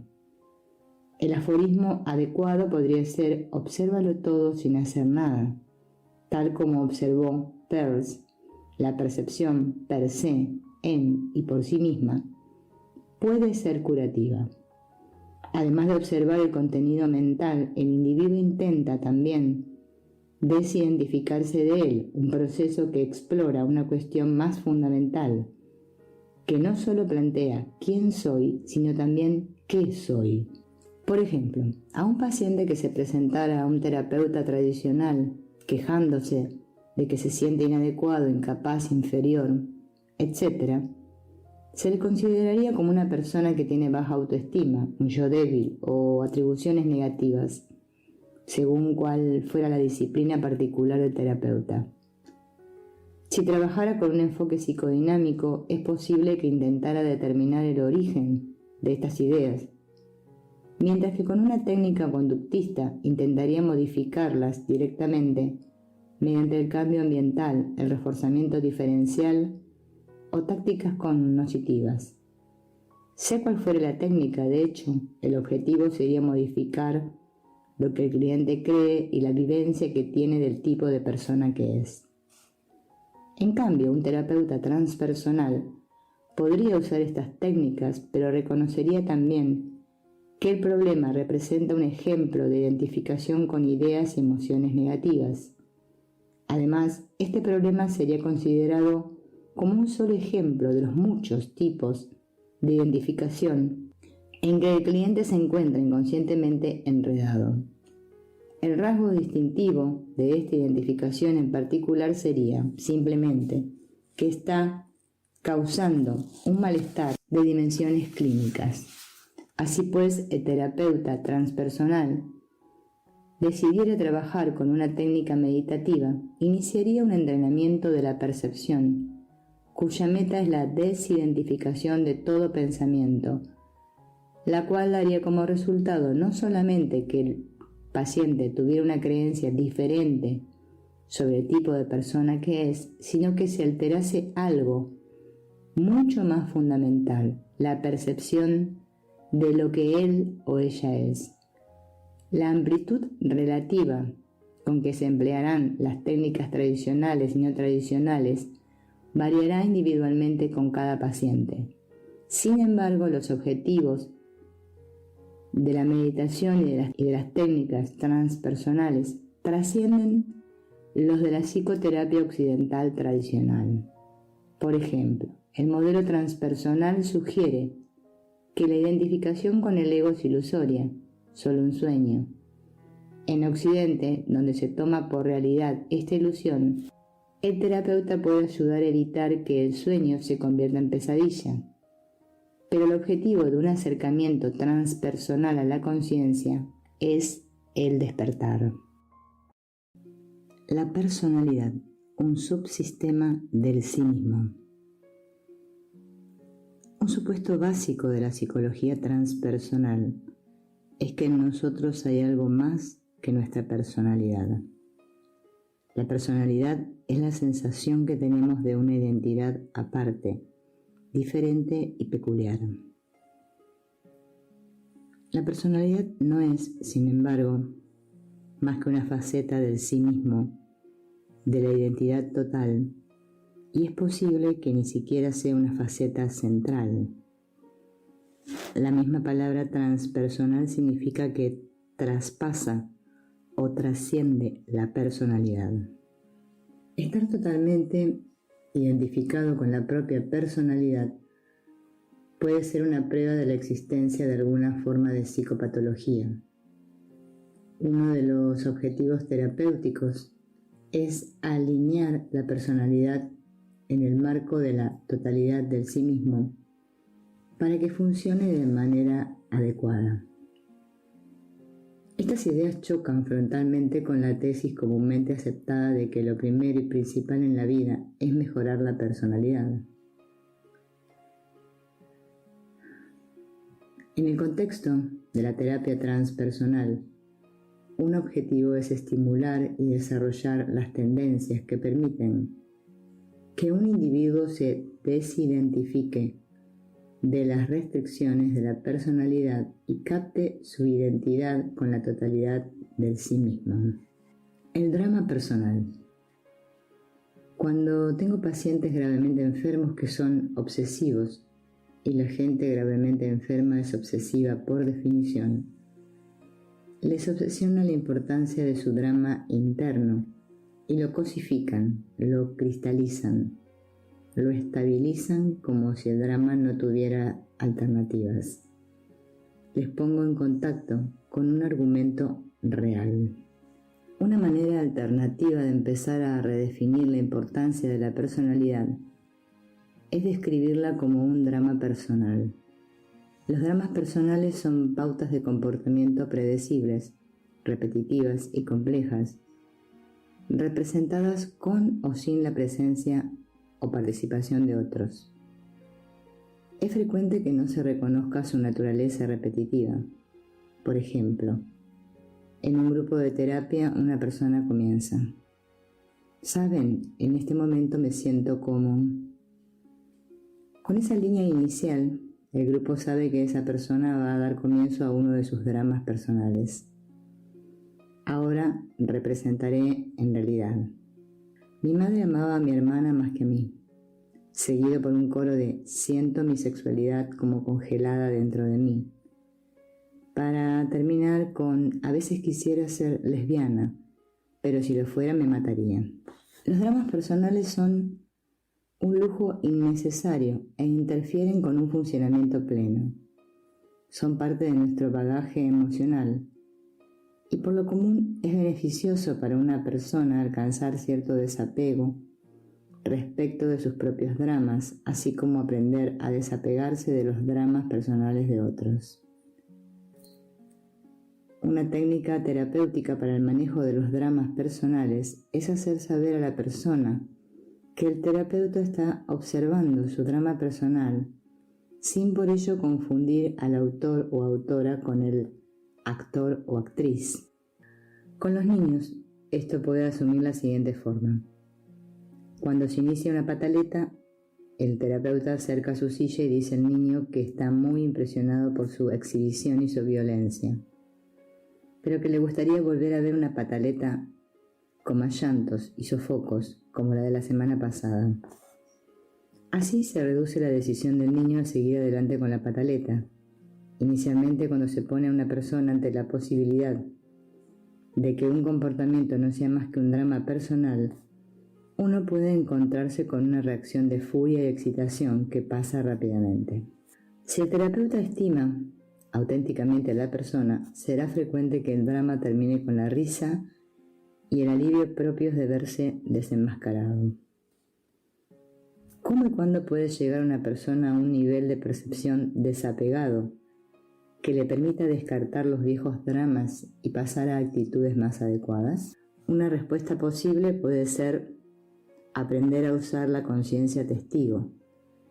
El testigo es aquella parte de nosotros mismos que observa nuestras acciones sin elogiarlas ni reprobarlas. La experiencia de ser testigo y diversos métodos para el entrenamiento en esta técnica están descritos en algunos sistemas de meditación, en textos de Gurdjieff y sus discípulos, en la bibliografía sobre psicosíntesis y en otros textos. Estimular a la gente a que haga elecciones entre sus pautas de comportamiento puede ser una técnica realista. Esto se puede lograr valiéndose de una estrategia terapéutica que considera a la personalidad como una colección de dramas personales y que trata a cada faceta o a cada drama como una representación semiautomática que, si la persona quiere, puede ser revisada o reemplazada por otra cosa. Esta estrategia nos lleva al terapeuta a la empatía con el sufrimiento del cliente. En realidad, vistas las cosas desde esta perspectiva, parece que la identificación con el sufrimiento del cliente tiende a reforzar el sufrimiento. No identificarse con el sufrimiento puede ser el primer paso para que el cliente lo elimine de su repertorio. El sí mismo, uno o muchos. No es apropiado ver como separadas cosas que no se pueden distinguir. Albert Einstein. Un problema de la teoría transpersonal que se refleja en diferentes modelos de terapia transpersonal es la cuestión de la unidad o diversidad aparente de la personalidad. La forma en que un terapeuta individual afronta este problema puede predeterminar sus objetivos terapéuticos. Si uno cree que somos fundamentalmente una unidad y que toda separación termina por interferir con la percatación de una conciencia superior, entonces uno de los objetivos de la terapia es ayudar al cliente a darse cuenta de la naturaleza ilusoria de las identificaciones parciales o subidentificaciones interiores al sí mismo. Esta idea es una suposición clásica en el budismo y también está representada en el yoga. Como la terapia transpersonal es, más que un sistema rígidamente definido y explícito, una posición, un lugar desde donde se trabaja, las terapias transpersonales difieren en su forma de considerar el sí mismo tanto si lo consideran uno como múltiple, pero son pocas las que limitan su pensamiento teórico o sus prácticas a los niveles materiales o sociales del sí mismo. Nadie quiere cambiar. Señor, hazme casto, pero todavía no. San Agustín. La gente que llega a la terapia raras veces quiere cambiar. Quieren que les alivien el sufrimiento, la angustia, el dolor, el fracaso y la incertidumbre que pueblan su vida, pero no quieren cambiar su personalidad.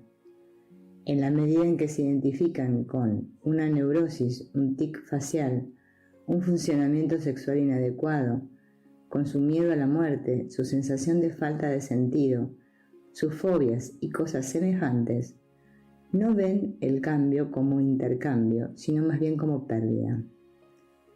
La gente no renuncia, abandona o se separa de buen grado de ninguna parte de su identidad.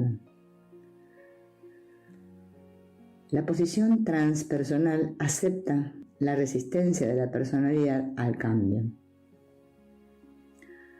No se puede perder ningún comportamiento, solo se puede extinguir temporalmente del mismo modo que no se puede arrancar de raíz ningún complejo que se remonte a la infancia, sino reducir sus efectos al mínimo. Se trata de hacer conscientes las situaciones traumáticas en vez de dejar que sigan siendo inconscientes, pero aún así ejercen sus efectos sobre los hábitos y las anticipaciones de acontecimientos futuros. Un objetivo de la terapia transpersonal es dejar de demorarse en los aspectos de la personalidad que deberían ser desatendidos y permitir que la personalidad entera ejerza cada vez menos influencia sobre las actividades cotidianas del individuo. No es que una persona no quiera cambiar, es que la personalidad no quiere cambiar. En cuanto deja de sobrevalorar las necesidades y opiniones de la personalidad, el sí mismo global, más incluyente y más amplio, puede asumir una posición más dominante y efectivamente lo hace. La personalidad se reduce en poder y dominio, pero se mantiene intacta con todas sus fuerzas y debilidades esenciales. Un ejemplo de este objetivo es conseguir que los pacientes entiendan la diferencia entre deseo y ansia. El deseo es natural, normal, periódico e inevitable. Cuando uno está cansado, desea dormir. Cuando se siente solo, desea compañía. Cuando está inquieto, desea actividad. El ansia se da cuando no se puede satisfacer el objeto del deseo y se persiste en el desear. La terapia transpersonal puede enseñar a regular los deseos para no estar controlados por ellos. Esto no disminuye la intensidad de los deseos, sino que ayuda a la gente a descubrir su capacidad para determinar sus propias reacciones ante sus deseos.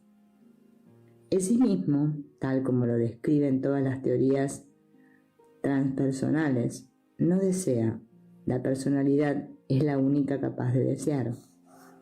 Por ende, cualquier intervención terapéutica que disminuya la importancia central de la personalidad disminuirá a la vez los efectos compulsivos del deseo y los efectos debilitantes de las ansias no realizadas.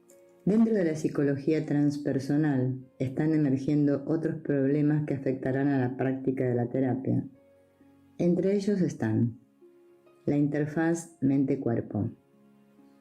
Son cada vez más los datos provenientes de la investigación que indican que los síntomas mentales y físicos están interconectados de tal manera que no es realista seguir manteniendo la actual dicotomía entre la medicina mental y la física.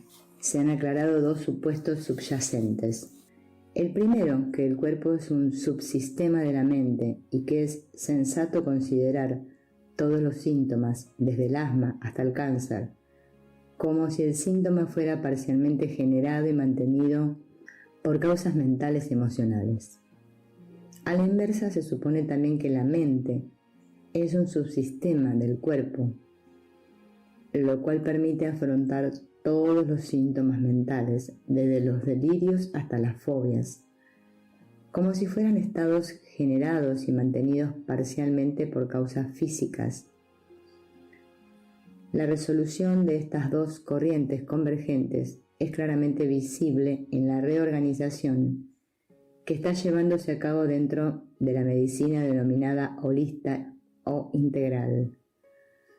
Para los terapeutas transpersonales, el problema está en decidir dónde situarse en el espectro, en qué lugar entre el está todo en la mente y el está todo en el cuerpo.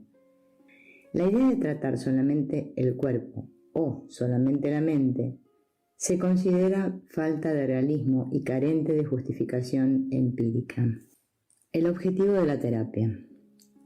El estado final de la psicoterapia es la experiencia cotidiana de un estado conocido en las diferentes tradiciones como certidumbre, liberación, iluminación o gnosis. En psicología, el término que más aproximadamente describe este nivel de funcionamiento es autorrealización. Ha sido tradicional suponer que las personas autorrealizadas o iluminadas son tranquilas, dulces, espirituales, materialmente pobres, asexuadas, aburridas y virtuosas, y que para el resto de nosotros ya su sola presencia es ligeramente incómoda. Pero no podemos describir las actividades de los clientes que han pasado por una terapia transpersonal en términos tan piadosos ni tan simplistas.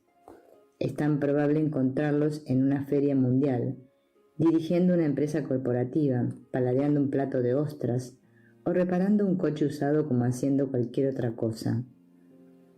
El objetivo de sí mismo, desligado de las cargas y de las deficiencias de la personalidad, parece ser disfrutar del mundo pero sin apegarse a él, servir al prójimo pero sin convertirse en una lapa.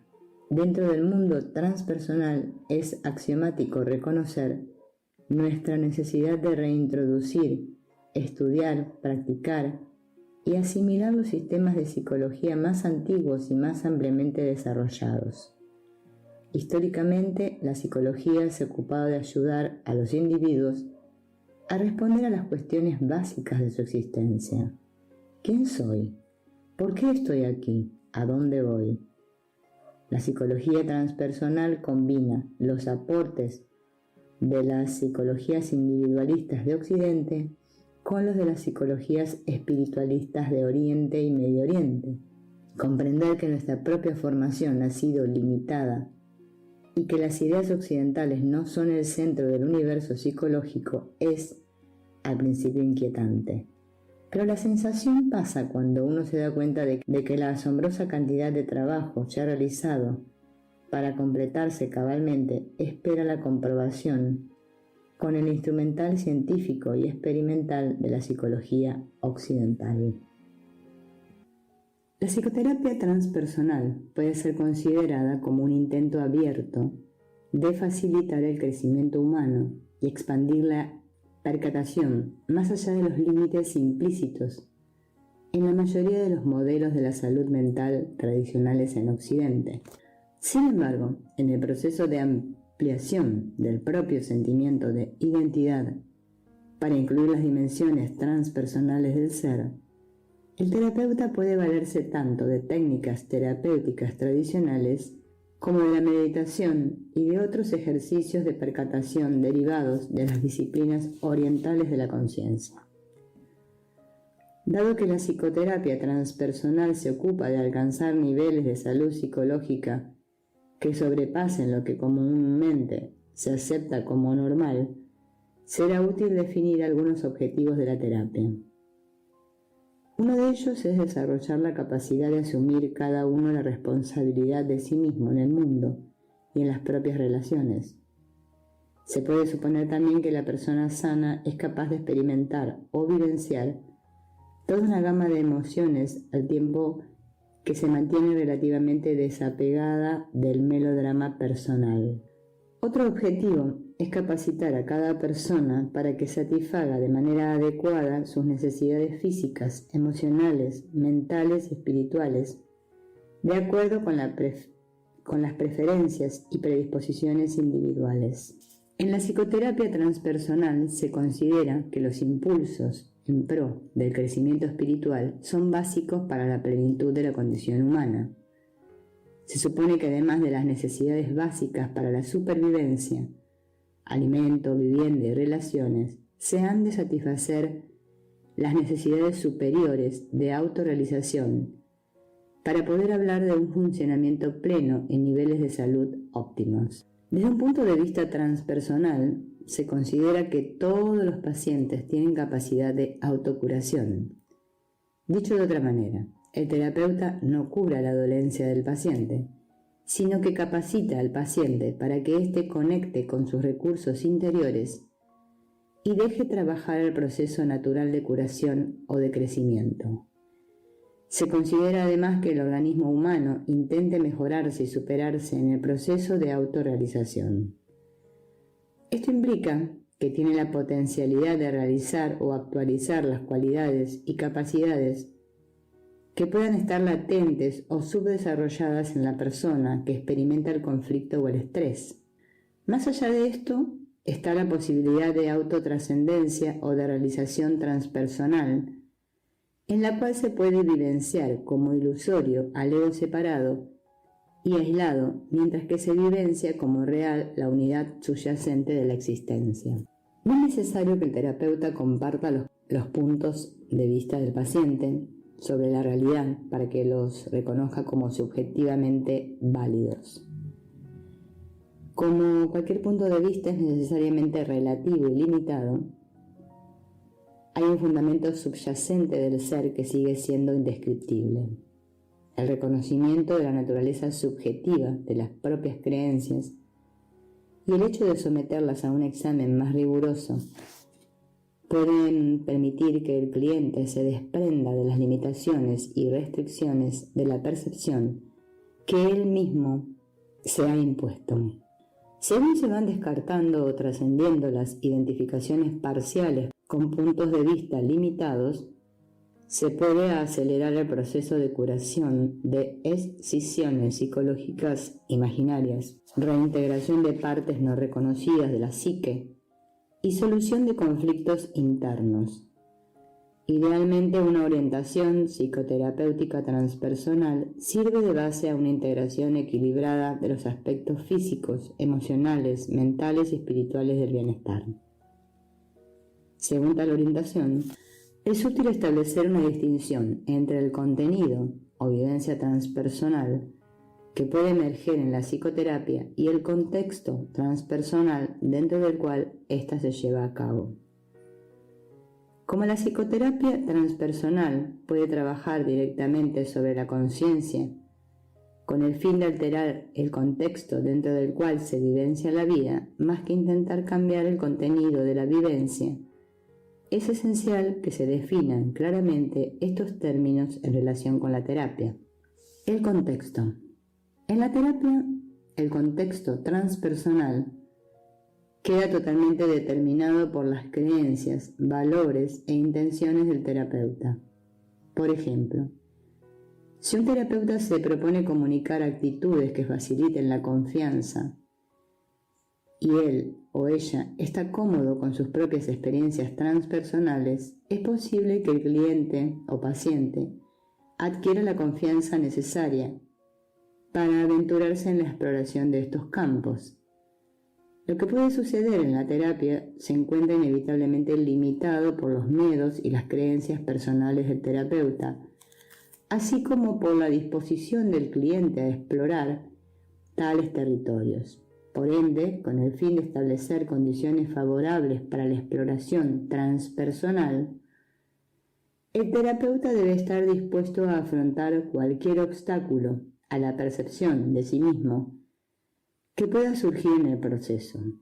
Cuando, por ejemplo, un terapeuta se identifica con un sentimiento expandido del ego como fuente de la experiencia, se favorece el potencial curativo en la relación terapéutica.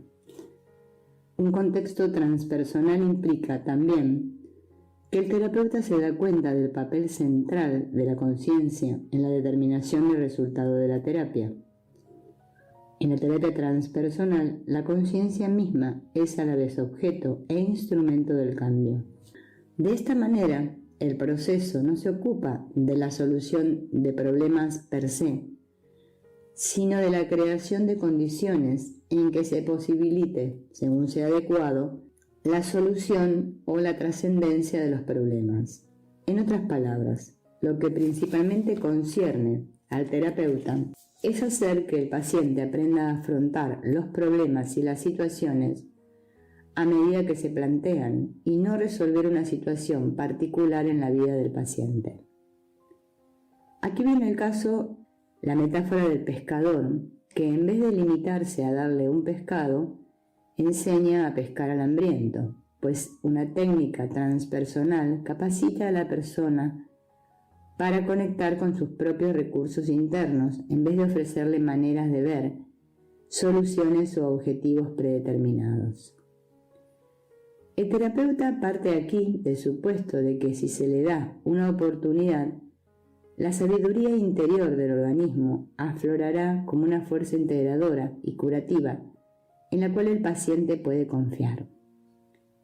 Aprender a reconocer esos impulsos internos hacia la integridad y la trascendencia y a confiar en ellos es parte del proceso.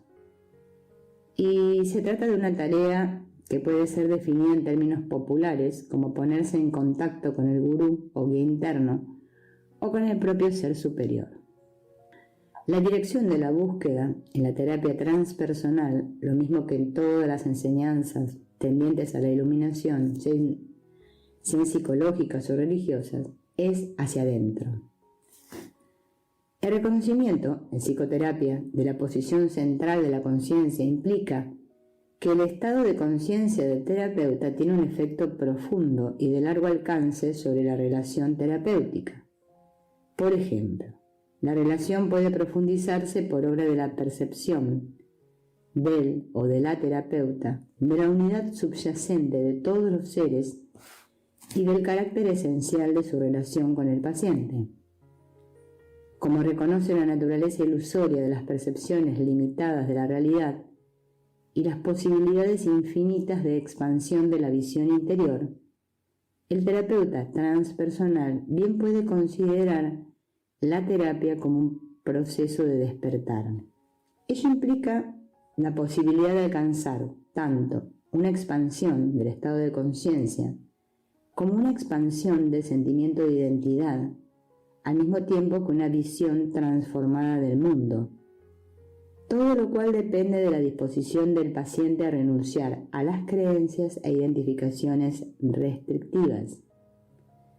Con frecuencia esta expansión puede resultar facilitada por la intervención de las pautas de comportamiento habituales, es decir, que una persona en exceso autoafirmativa necesitará aprender a ser más flexible, mientras que una persona muy dócil posiblemente necesite aprender a hacerse valer más. Tal vez el que cree que tiene que hacerlo todo solo tenga que aflojar el control y aprender a aceptar apoyo y ayuda, mientras que el que siempre está buscando apoyo fuera tendrá que aceptar la soledad y aprender a hacerse responsable por sí mismo. En un contexto transpersonal, el terapeuta se da cuenta de que, aun cuando ningún método determinado llevará necesariamente a un despertar transpersonal ni a una transformación personal, es mucho lo que se puede hacer para apartar los obstáculos que impiden una vivencia semejante. Es obvio que, si el terapeuta no cree que tal cambio sea posible, su propia incredulidad se convierte en un obstáculo. De modo similar, si cree que para un cambio así se necesitan años, es probable que resulte cierto.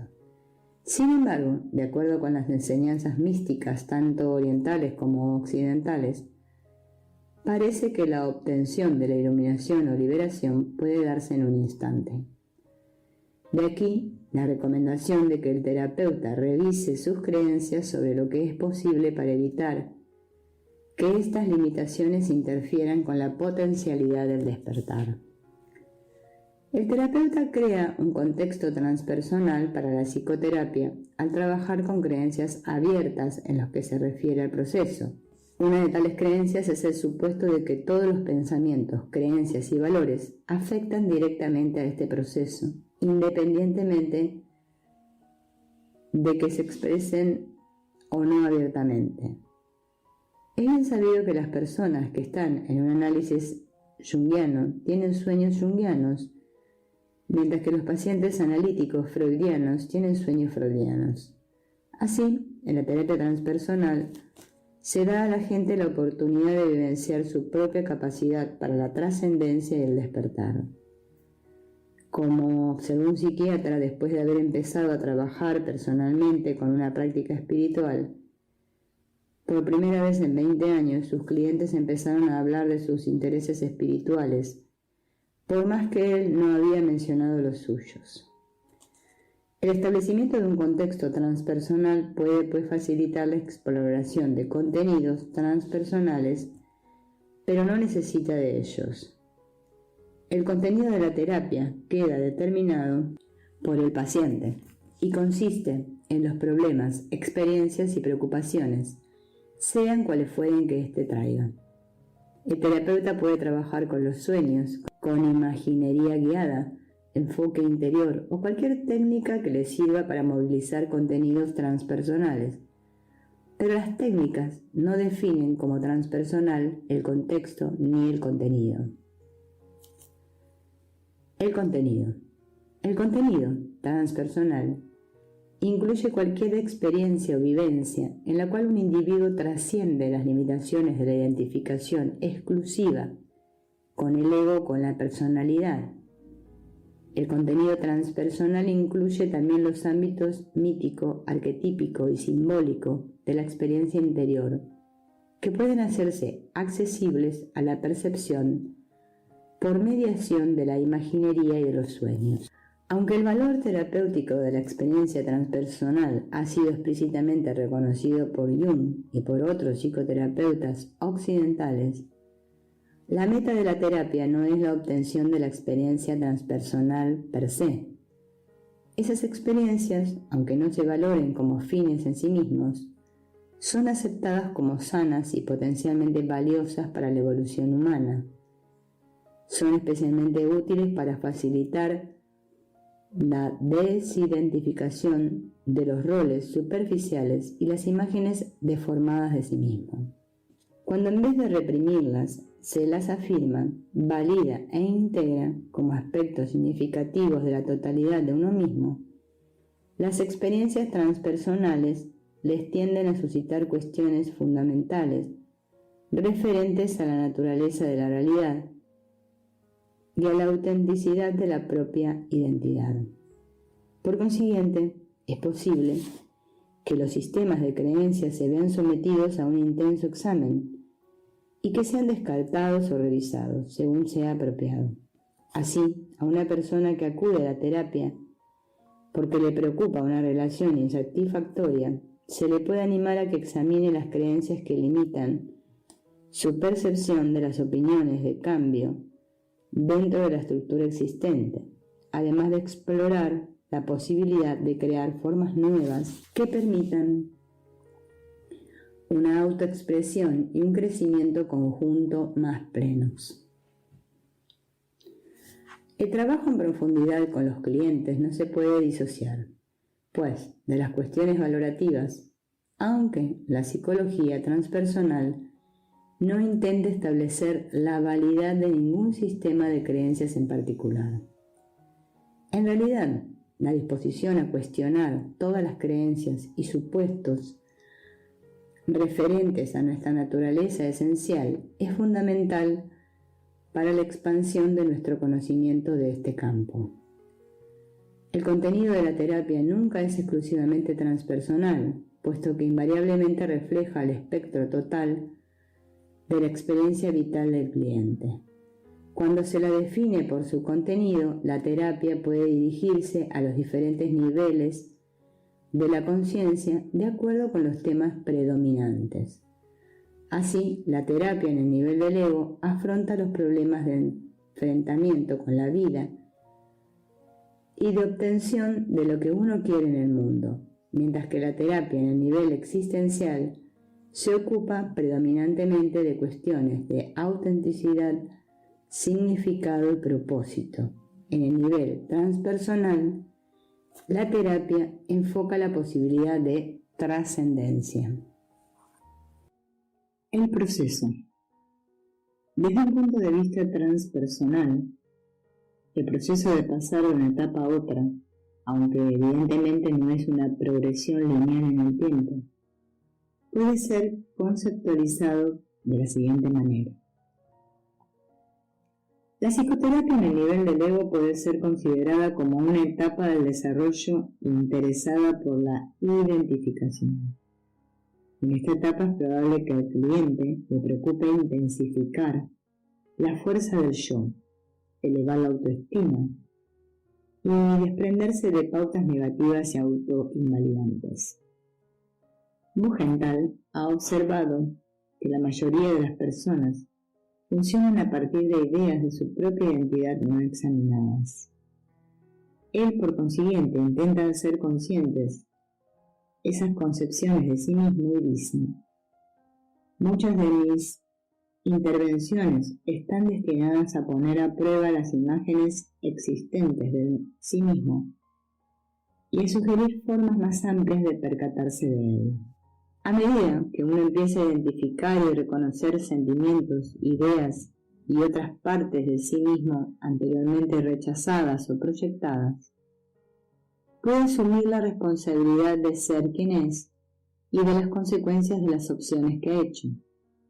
Completar con éxito esta etapa supone una toma de conciencia de la libertad y un traslado de la situación de estar dirigido desde fuera a la autodeterminación. Una segunda etapa del proceso del despertar transpersonal es la desidentificación. Como señaló Assagioli, estamos dominados por todo aquello con lo cual nuestro sí mismo se identifica. Podemos dominar y controlar todo aquello de lo cual nos desidentificamos. Wei dice: en la medida en que estamos identificados con un objeto, eso es servidumbre. El trabajo en esta etapa corresponde al nivel existencial, donde el individuo se enfrenta a cuestiones básicas del significado y propósito de la vida y empieza a desidentificarse de roles, posesiones, actividades y relaciones. En esta etapa es frecuente que se sienta como falto de significado. El éxito, entendido en función de los objetivos del ego o de la gratificación personal.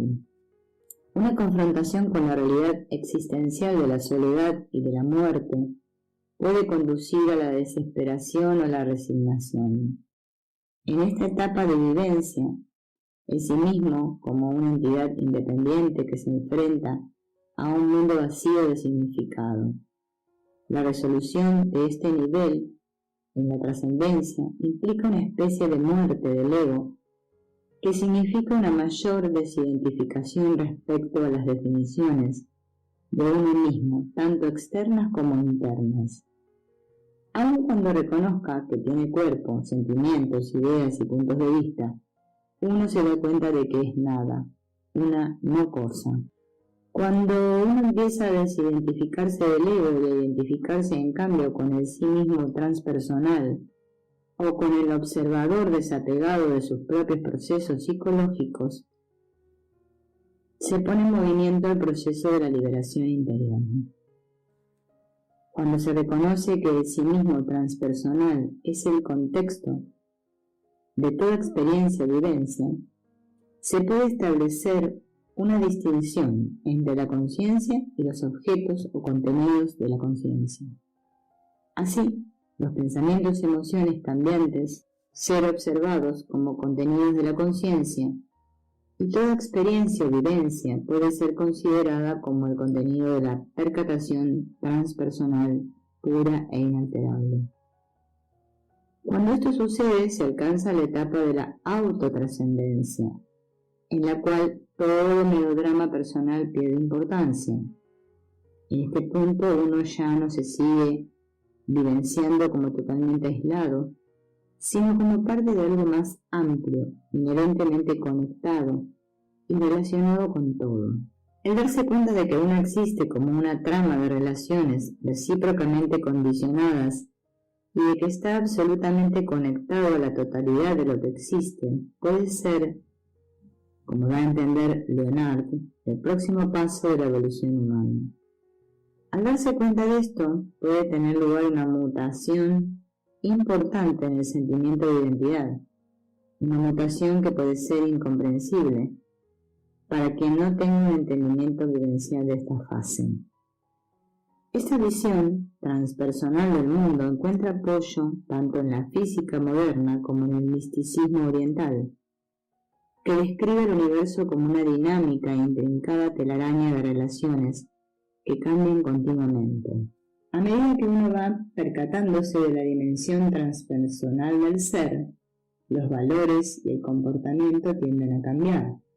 Los problemas que en el nivel del ego siguen siendo insolubles, ahora pueden ser trascendidos. Por ejemplo, un comportamiento inadecuado motivado por el miedo, independientemente de que se trate de miedo a la pérdida, al rechazo, al fracaso o a lo que fuere, cambia automáticamente cuando uno empieza a ver que tales miedos se fundan en la identificación ilusoria con el ego como entidad aparte y existente del suyo.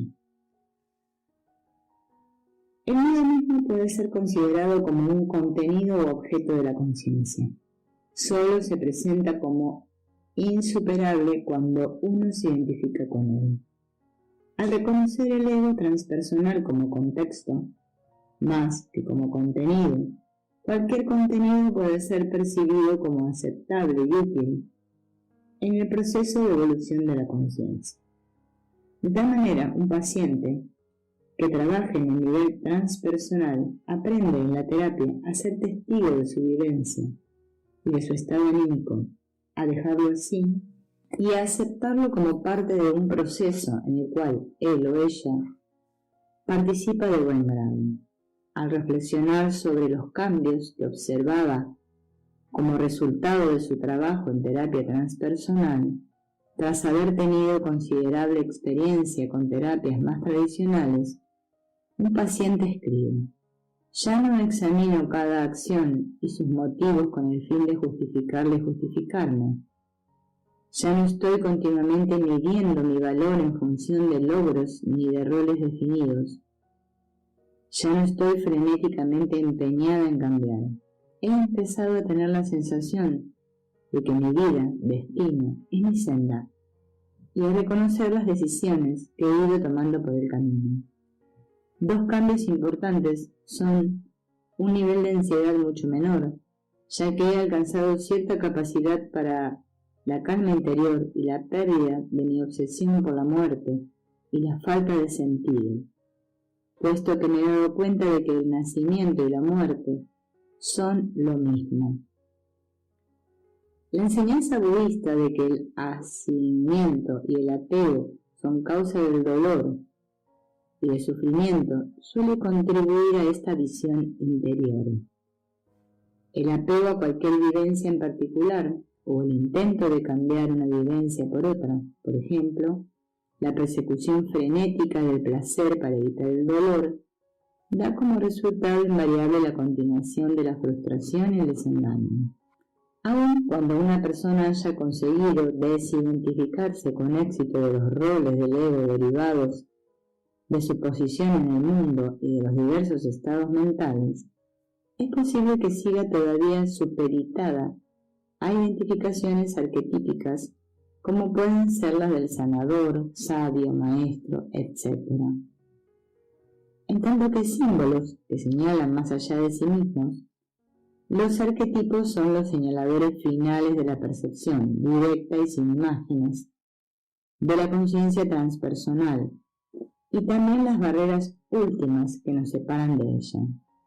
Pese a ello, la simbolización de la experiencia puede ser el vehículo para la liberación del sí mismo, de las identificaciones que lo constriñen. Aunque una simbolización tal facilite esta liberación al incrementar la percepción de las potencialidades transpersonales de la psique, los símbolos mismos pueden convertirse en obstáculos si el ego se identifica erróneamente con ellos. Al escribir sobre su propio paso de la medicina tradicional al trabajo transpersonal, Bruce Joy dice: inicialmente los sueños, el tarot y el I Ching le sirven a uno para percatarse mejor de sí mismo, pero, como cualquier buen maestro, se retiran a medida que uno se adentra más profundamente en los estados de conocimiento directo.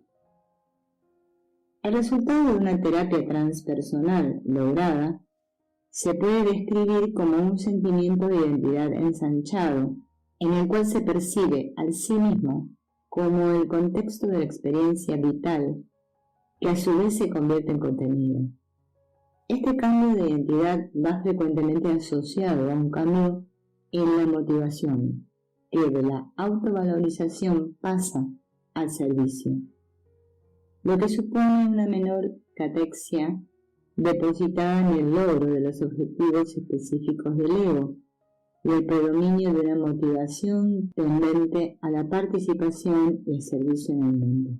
Es probable que la persona muestre mayor aceptación de cualquier experiencia vital y que adquiera mayor tolerancia frente a la paradoja y la ambigüedad. La experiencia, tanto interior como externa, se vuelve armoniosa y congruente. Aunque no hay manera de medir el incremento de la compasión, la generosidad, la paz interior y la capacidad de amar y de relacionarse en el mundo, estas cualidades del ser tienden a manifestarse como resultado del trabajo transpersonal. Una vez que una persona se ha despertado a las dimensiones transpersonales de la experiencia, la vida misma se ve desde una perspectiva diferente. El contenido que se deriva de la nueva vivencia del ser transpersonal como contexto puede muy bien ser una nueva sensación de significado, y aunque una experiencia o vivencia trascendente per se no sea requisito necesario para que se dé esta percepción, su presencia acelera frecuentemente el proceso de la desidentificación y del despertar. Por ejemplo, una mujer que estaba en terapia durante la transición de la mitad de su vida describió la siguiente vivencia mientras se encontraba en su imaginería interior. Estoy dispuesta al viaje interior y me veo a mí misma en un camino de campo, marchando a través de los prados. El tiempo está claro y soleado. Parece que por encima de mí hubiera una especie de cápsula que se mezclara con la visión del paisaje campestre, como si se proyectaran simultáneamente dos películas en la misma pantalla. Yo entro en la cápsula, pero la sensación no me gusta. Siento aprensión. Algo me eleva y parece que traspasara una membrana, solo que en realidad no la traspasa. Parece que la membrana se abriera desde el otro lado. Del otro lado no hay nada, solo espacio, claro y radiante. Yo ya no estoy en un cuerpo ni en una cápsula. Soy la pura percepción del espacio. Se trata de una persona que no había tenido experiencias previas de conciencia sin contenidos, ni estaba familiarizada con las tradiciones orientales que describen al sí mismo como vacío o nada. Sin embargo, su imaginería la conmovió profundamente y le permitió tener un atisbo inesperado de lo que es la experiencia transpersonal. Paradójicamente, la vivencia de desidentificación y la apertura hacia lo transpersonal tienden también a ir acompañadas por un sentimiento de libertad personal y por una renovada sensación de estar dirigido desde dentro y de ser responsable. El proceso efectivo mediante el cual se logran en la terapia tan deseables resultados dimana del contexto establecido por el terapeuta y está igualmente determinado por el contenido de las sesiones que aporta el paciente. De tal manera, cabe decir que el proceso está mutuamente determinado por la relación terapéutica entre terapeuta y paciente, y que el terapeuta sirve mejor al paciente si establece el contexto más amplio posible, permitiendo que el paciente trabaje con cualquier contenido que pueda emerger. El terapeuta transpersonal procura ofrecer las condiciones óptimas para que el cliente explore, tan profundamente como le sea posible, las fuentes originarias de la conciencia transpersonal. En los procesos de nuestro desarrollo, desde la infancia a la edad adulta, cada uno de nosotros elabora maneras de sobrevivir en el mundo, de evitar en la medida de lo posible el daño y de obtener algunas satisfacciones. Estas maneras se convierten en la estructura de nuestra vida y son una parte importante de cómo vemos nuestra propia identidad y de cómo creemos que es el mundo. Sin darnos cuenta, intentamos llevar una vida de niños y cuando somos adultos encontramos dentro de ella múltiples imprecisiones y limitaciones innecesarias. Cuando se consideran maneras de mantener a raya lo que parece ser una angustia insoportable, a esas pautas o estructuras del vivir se las llama resistencias. Ahora bien, es evidente que hay dos clases de resistencias. Una se enfrenta a problemas que ya no son tan poderosos en la vida del cliente, por ejemplo, con la sensación de que el alejamiento de los padres es equivalente a la muerte, cosa que era válida para el niño pequeño, pero no lo es para el adulto. Con el miedo de verse llevado a la condensación eterna por la condición de ser sexual, o con el terror de ser totalmente improductivo si ninguna autoridad le acicatea. El otro tipo de resistencias intenta controlar angustias que hoy día siguen siendo tan intensas como lo han sido siempre y que son generalmente las que se puede llamar existenciales: el miedo a la muerte, a la contingencia, a la responsabilidad, a la condición de separación, a la vaciedad del universo. Es posible que el paciente consiga afrontar y elaborar el primer tipo de resistencias, las que son principalmente supervivencias del pasado. Si así lo hace, el resultado es el alivio y la liberación de energías inmovilizadas durante largo tiempo para mantener en su lugar las represiones. Para algunos pacientes esto señala el término de una experiencia terapéutica satisfactoria. Las angustias, respecto de las cuales nada podemos hacer, vuelven a ubicarse bajo la presión de las resistencias y la terapia concluye. Aunque tal resultado terapéutico esté lejos de ser completo, es necesario reconocer que la idea de completo es siempre cosa relativa. No hay ninguna forma de terapia que produzca personas verdaderamente libres de resistencias o de represiones. Sin embargo, en caso de que los pacientes estén dispuestos, el enfrentamiento con la angustia existencial, la angustia que se origina en las condiciones de la vida misma, se hace en forma tan impávida como sean capaces de soportar, terapeuta y paciente, una impalidez que es siempre algo menos que total.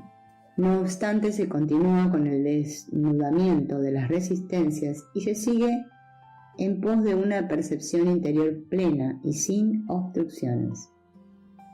Lentamente, si el cliente y el terapeuta persisten, emerge una visión nueva de cómo podría ser la vida si la mayor parte de las restricciones se relajaran. Entonces, para la mayoría de quienes se aventuran a llegar tan lejos, se produce un momento de crisis.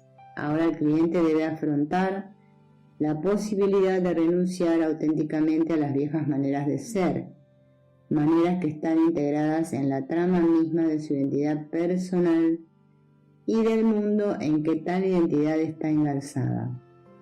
Ahora el paciente tiene la posibilidad de pasar a una manera de ver verdaderamente nueva.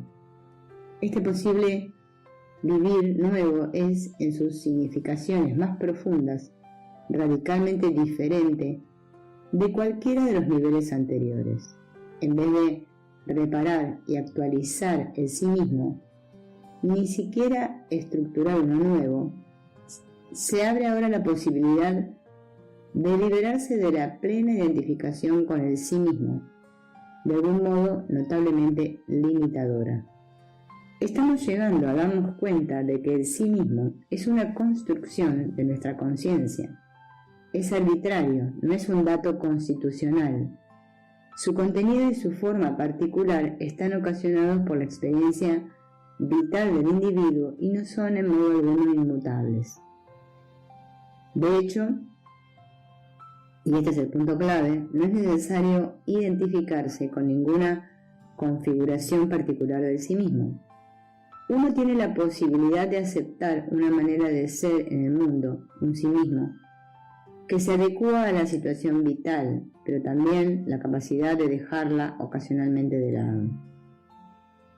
Cada uno de nosotros se construye un sí mismo como registro de quienes hemos sido, y por error confundimos ese registro con una prescripción que establece quiénes podemos ser. Sin prestar atención a nuestra percepción interior, hacemos opciones y emprendemos líneas de acción en función de lo que hemos hecho en el pasado, y después encontramos con frecuencia que nuestras elecciones son insatisfactorias y nuestras acciones no están respaldadas por un compromiso cabal. Cuando empiezo a darme cuenta de que mi verdadera identidad es un proceso y no una sustancia fija, estoy al borde de una vaciedad terrible y de una milagrosa libertad. La nada del ser, la transitoriedad de la sustancia, las posibilidades sin término de la percatación son tan tremendas de reconocer que son frecuentes las sensaciones de vértigo, negación y angustia. El miedo familiar a la muerte y el olvido no es más que una de las formas de esta confrontación supremamente existencial. Nos sentimos perdidos en el espacio, sin el menor sentido de la dirección y despojados de todo consuelo, mientras persistimos en buscar una identidad dada o una forma preexistente para nuestra existencia. Y sin embargo, eso es lo que nos sentimos compelidos a hacer una y otra vez. Comenzamos a darnos cuenta de que el mundo, que ha sido el sólido cimiento de nuestro ser, es igualmente una construcción de nuestra percepción. Desde la infancia hemos aprendido a verlo de cierta manera, y aunque la alteremos un tanto a lo largo de los años, esencialmente aceptamos lo que nos han enseñado y creemos que tal es la naturaleza intrínseca del ser. Y no lo es.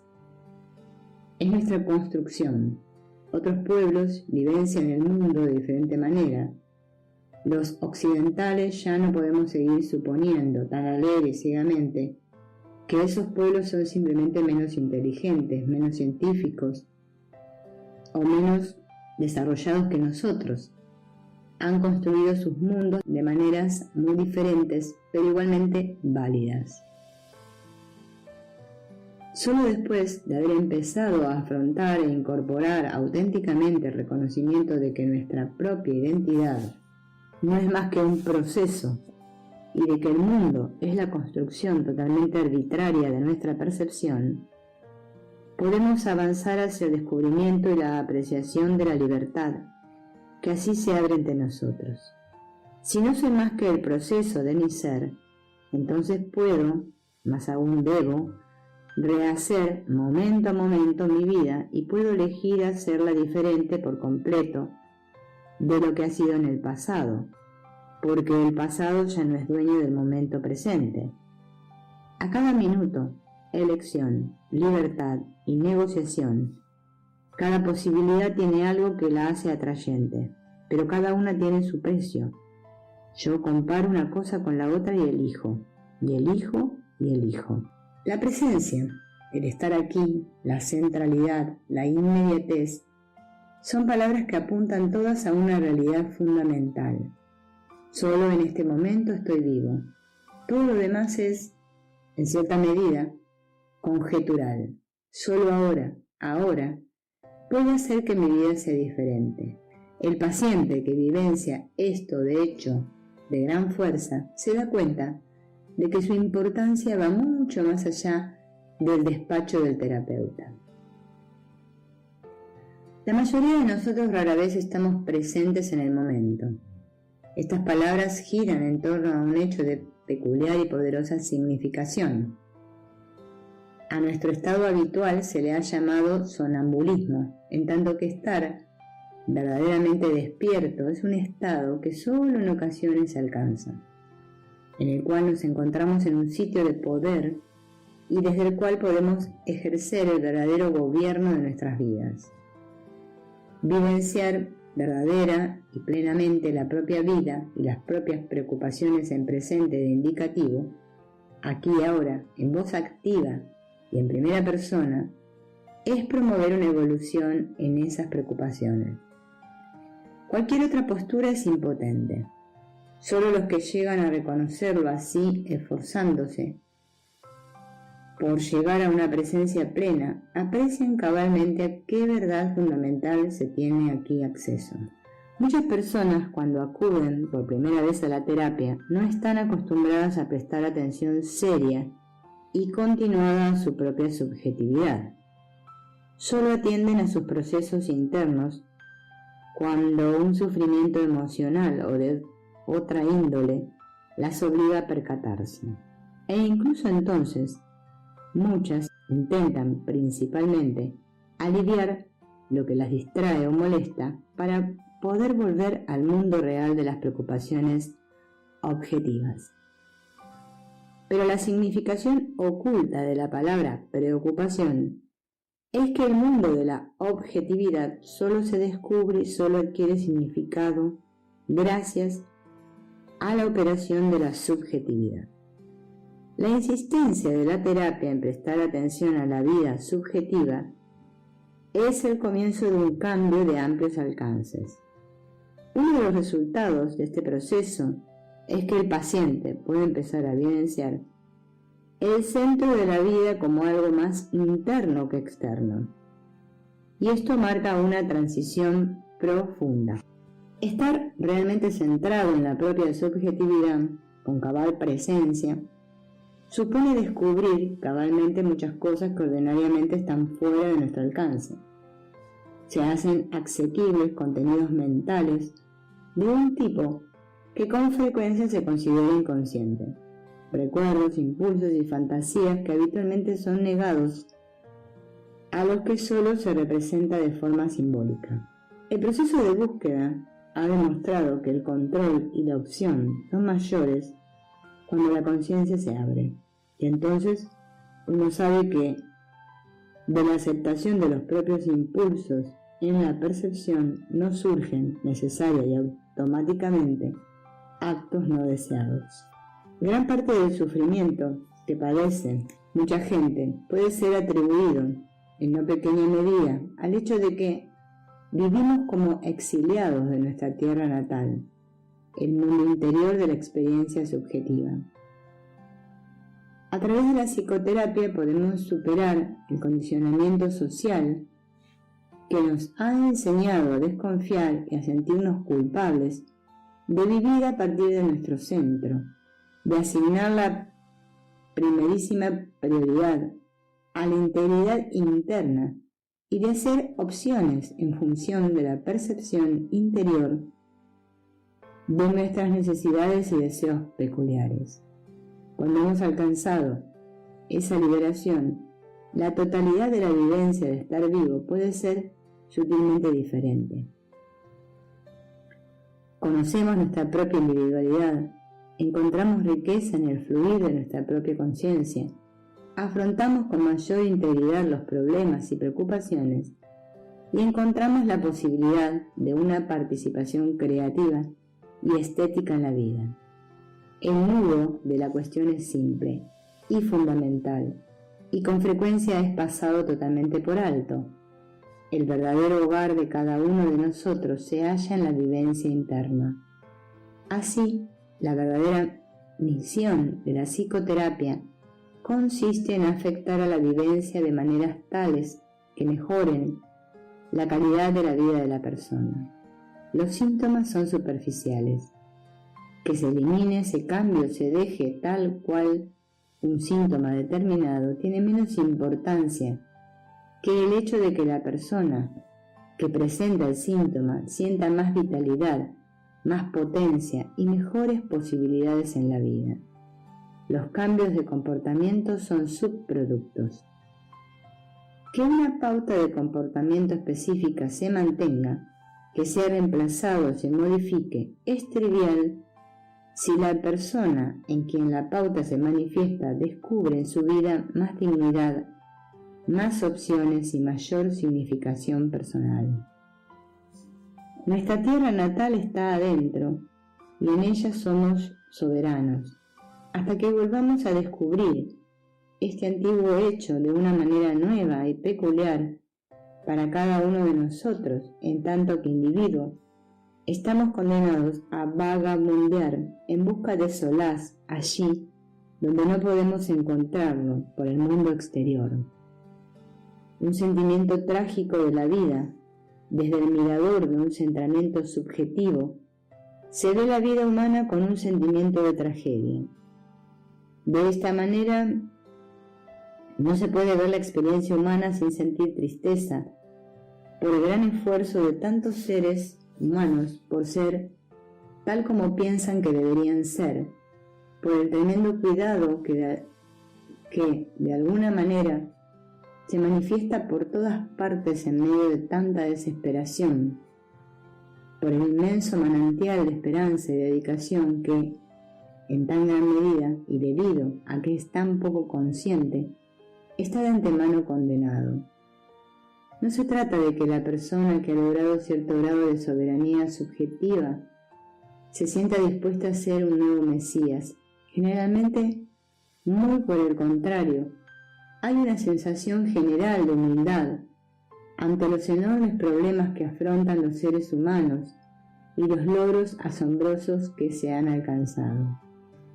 La única perspectiva especial es el reconocimiento de que hay un primer paso, absolutamente esencial, que se pasa casi totalmente por alto. Mientras los hombres y las mujeres no acepten su propia naturaleza y se den cuenta cabal de que son los autores y no las víctimas de su destino, todos sus esfuerzos están condenados. Mientras los seres humanos desconfíen de sí mismos y basen sus intentos de mejorar su suerte en el antagonismo hacia su propia naturaleza, esos intentos no pueden ser otra cosa que antagónicos respecto a sus creadores. Tal es la tragedia de la situación humana. Nuestras identidades son como sujetos, por eso son invisibles. Somos más el ver que lo que es visto. Somos el conocer, no lo conocido. Somos el proceso de percepción, no el contenido de la percepción. La percepción no es mensurable en términos objetivos. No podemos decidir cuánto hay en la percepción, ni qué forma o qué dimensiones tiene. Todas esas descripciones convertirían a la percepción en un objeto y no lo es. Podemos hablar de la memoria y de sus contenidos, porque la memoria en realidad solo se evidencia en sus contenidos. Lo mismo sucede con la conciencia,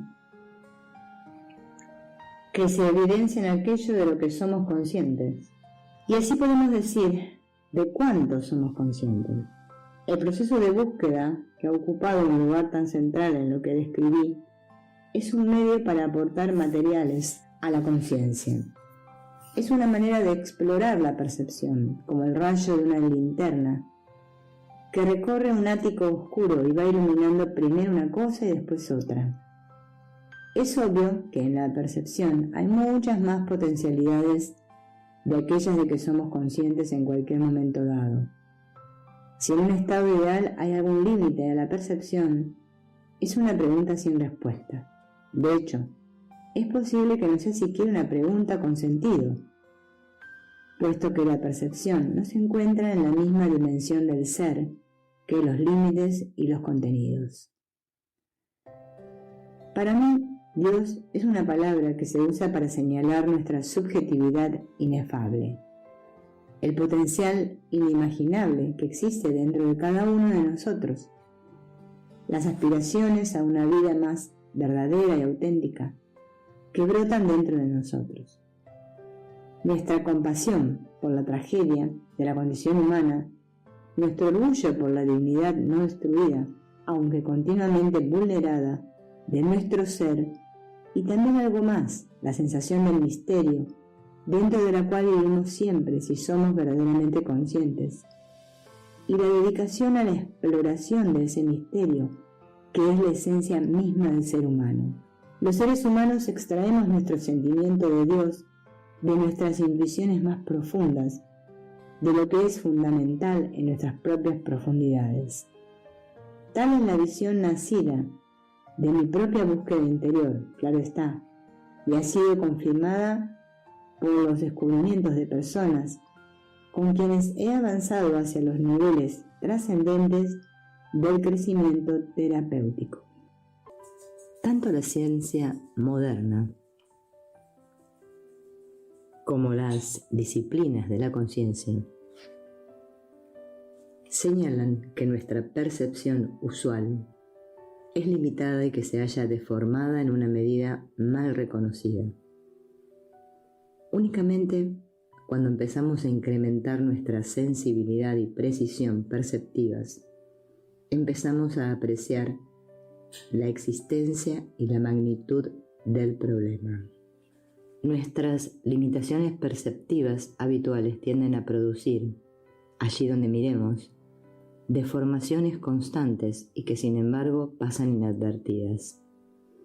Entre ellas se cuentan tendencias a solidificar, dicotomizar, separar, supersimplificar, concretar y subapreciar la extensión de características como el fluir continuo, la impermanencia, la interconexión y la consistencia holística del universo. Estas deformaciones son de una amplitud tal y están tan escasamente reconocidas que nuestro cuadro habitual del universo, es decir, de la realidad, es fundamentalmente erróneo e ilusorio. La palabra ilusorio se ha entendido con frecuencia equivocadamente como si quisiera decir que el mundo no existe realmente. Más bien significa simplemente que la percepción que tenemos de él está coloreada y deformada en una medida que no reconocemos. El estado de una parte cualquiera refleja el estado del todo. Sin embargo, se ha de señalar que con esto no se apunta necesariamente a un modelo holográfico en el cual el todo está implícito en cada parte, como proponen ciertos modelos de la física y de las disciplinas de la conciencia. Está claro que el cerebro es un órgano plástico cuya estructura y función son reflejo de su ecología. Además, tanto la estructura como la función son en gran parte dinámicas y están continuamente adaptándose a las cambiantes exigencias funcionales. Los componentes neuronales muestran complejas interconexiones y son interdependientes. Los cambios producidos en cualquier parte del cerebro afectarán probablemente a muchas otras partes, si no a todas. En la mayoría de los casos, los cambios introducidos por el ambiente no se pueden predecir con absoluta certeza, sino que tienden más bien a ser probabilísticos, es decir, predecibles únicamente dentro de ciertos límites. Además, no hay un único mecanismo que pueda explicar los cambios observados. Ninguna reacción química, principio fisiológico, ni propiedad psicológica es suficiente para circunscribir con precisión los sucesos nerviosos. Cualquier cambio refleja más bien la totalidad de las respuestas de todas las partes, dimensiones y niveles del cerebro. No hay pues un único mecanismo fundamental al cual puedan ser reducidas las respuestas neurales y en virtud del cual se puedan explicar. En los niveles más fundamentales, todos los efectos reflejan el estado de la totalidad del cerebro y son congruentes con él. De tal manera, la causalidad nerviosa no es susceptible de una descripción reduccionista completa, sino que la descripción se ha de buscar más bien en el estado de la totalidad del cerebro y en última instancia en un nivel que trasciende los conceptos tradicionales de la causalidad, en el estado del cerebro más el de su medio. Por otra parte, el medio solo puede ser conocido por mediación del cerebro. El cerebro y el resto del universo constituyen pues un todo coherente. No se pueden separar y estudiar independientemente sin constituir una dualidad artificial y deformante que oculta su unidad y su interconexión fundamentales.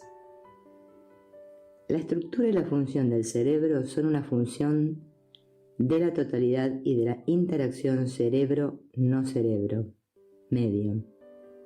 El registro de esta interacción está grabado dinámicamente en términos químicos y anatómicos en las vías nerviosas. El universo llega a conocerse a través del cerebro, y dentro de sus límites parece que el cerebro se modificara y adaptara para conocer mejor el universo. Cuando se superan las limitaciones perceptivas, la realidad que se revela resulta sorprendentemente diferente de la cotidiana. En general, las características siguientes son las que mejor describen la realidad que nos presentan las disciplinas de la conciencia. Ciertos modelos de la física y algunos aportes provenientes de ciertos dominios de las neurociencias.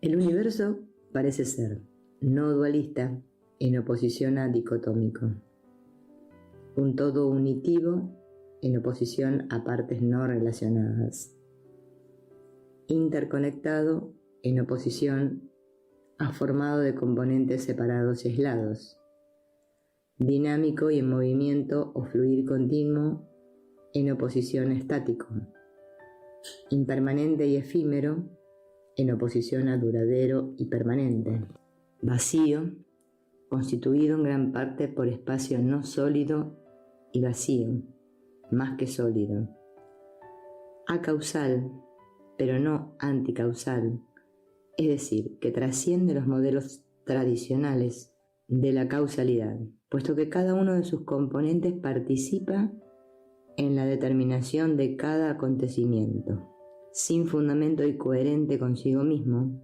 en tanto que todos sus componentes y mecanismos están interconectados y son interdependientes.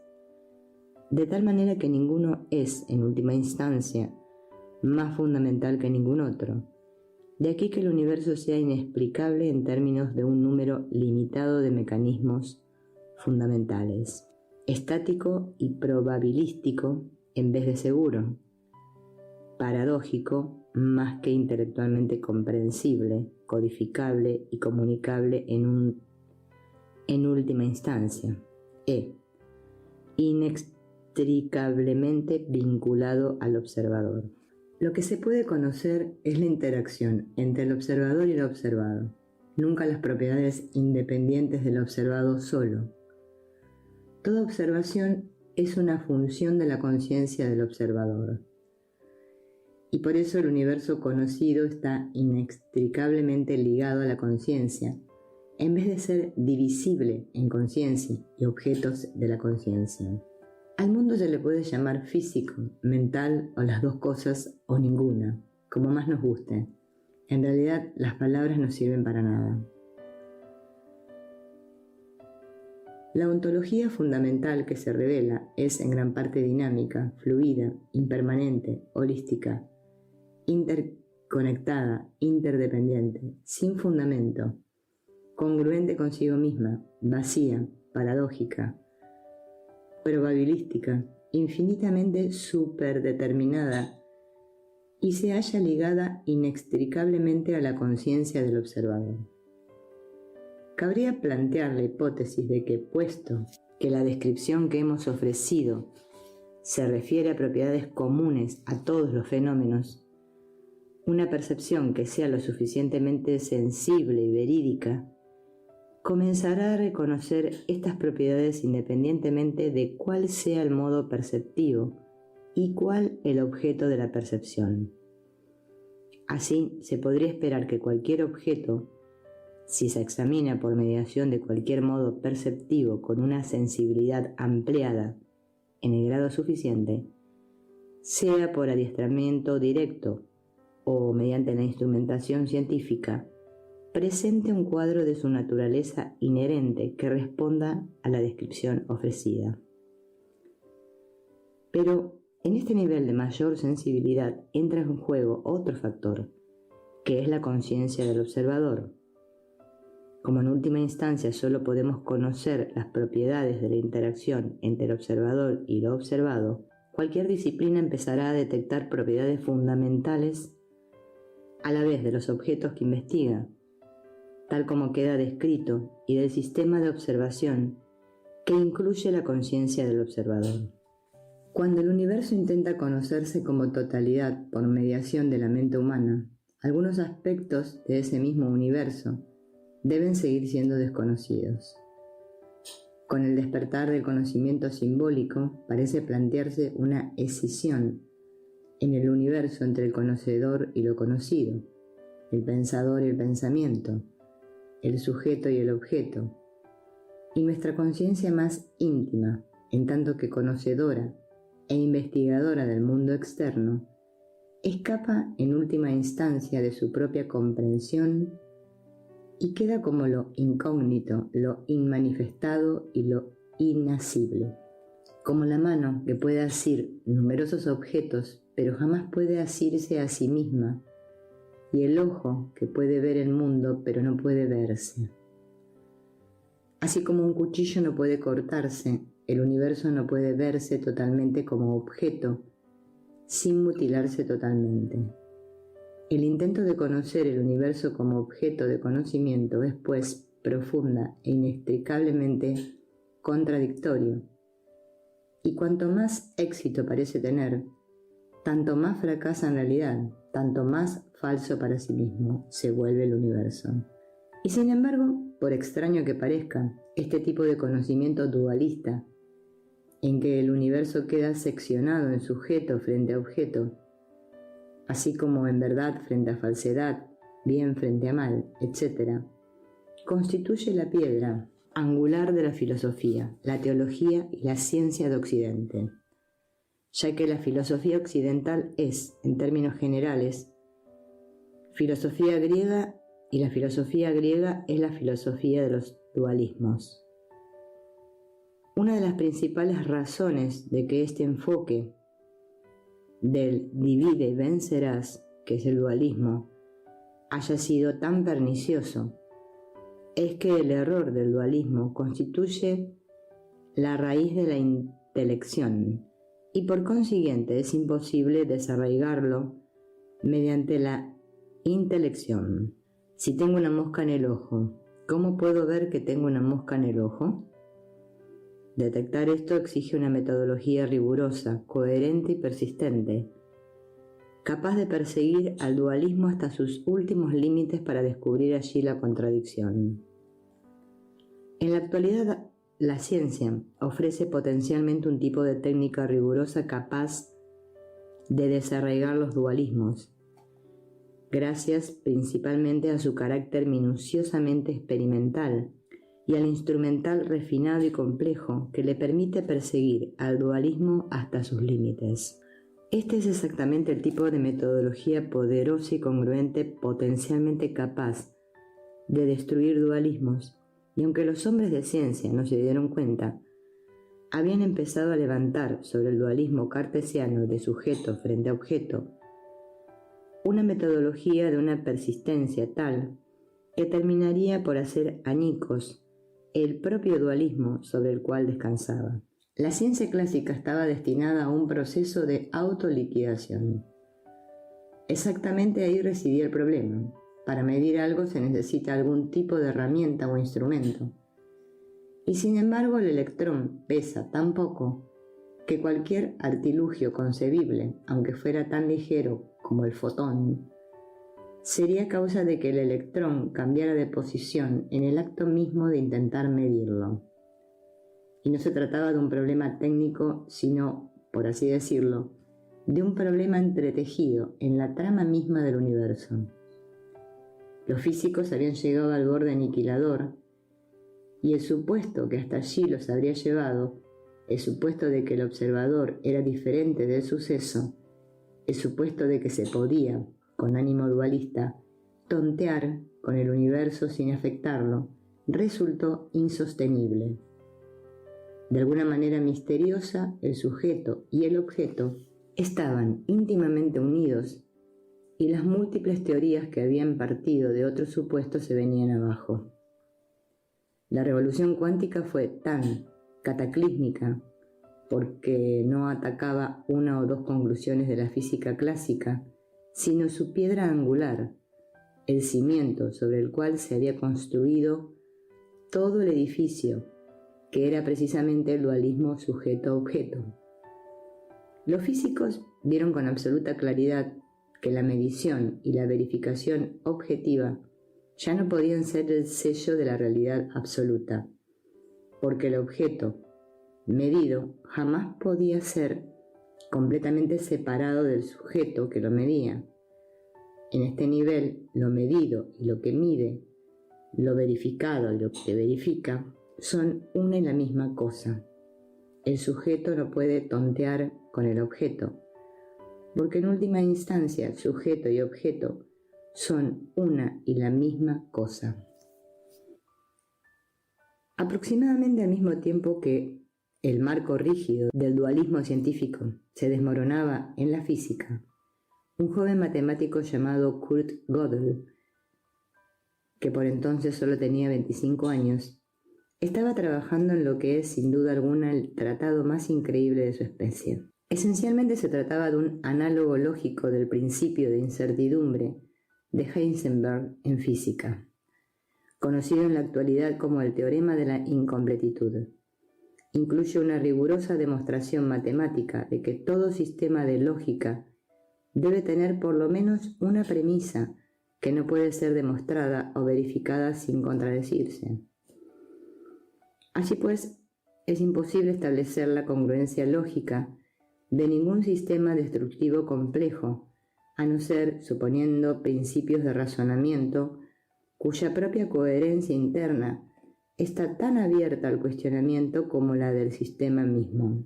Así, tanto en el nivel lógico como en el físico, la verificación objetiva no es un sello de realidad, a no ser en la ficción consensual. Si todo ha de ser verificado, ¿cómo se verifica al verificador? Puesto que éste es indudablemente parte del todo. En otras palabras, cuando el universo queda seccionado en un sujeto frente a un objeto, en un estado que ve frente a otro estado que es visto, siempre hay algo que se deja fuera. En esta situación, el universo siempre se eludirá parcialmente a sí mismo. Ningún sistema de observación puede observarse observando. El veedor no puede verse viendo. El ojo tiene siempre un punto ciego, y precisamente por esta razón, en la base de todos esos intentos dualistas, encontramos solamente la incertidumbre, la incompletitud. Además de renunciar a la división ilusoria entre sujeto y objeto, entre ondas y partículas, entre mente y cuerpo, entre lo mental y lo material, la nueva física, con la brillante ayuda de Einstein, abandonó el dualismo del espacio y del tiempo, de la energía y la materia, e incluso del espacio y los objetos. Ahora bien, esto tiene una importancia inmensa porque los hombres de ciencia solo pudieron darse cuenta de que el conocimiento dualista era inadecuado, reconociendo, por más oscuramente que fuese, la posibilidad de otro modo de conocer la realidad, de un modo de conocer que no opera separando al que conoce de lo conocido, al sujeto y al objeto. Eddington llama íntimo a este segundo modo de conocer porque en su funcionamiento el sujeto y el objeto están íntimamente unidos.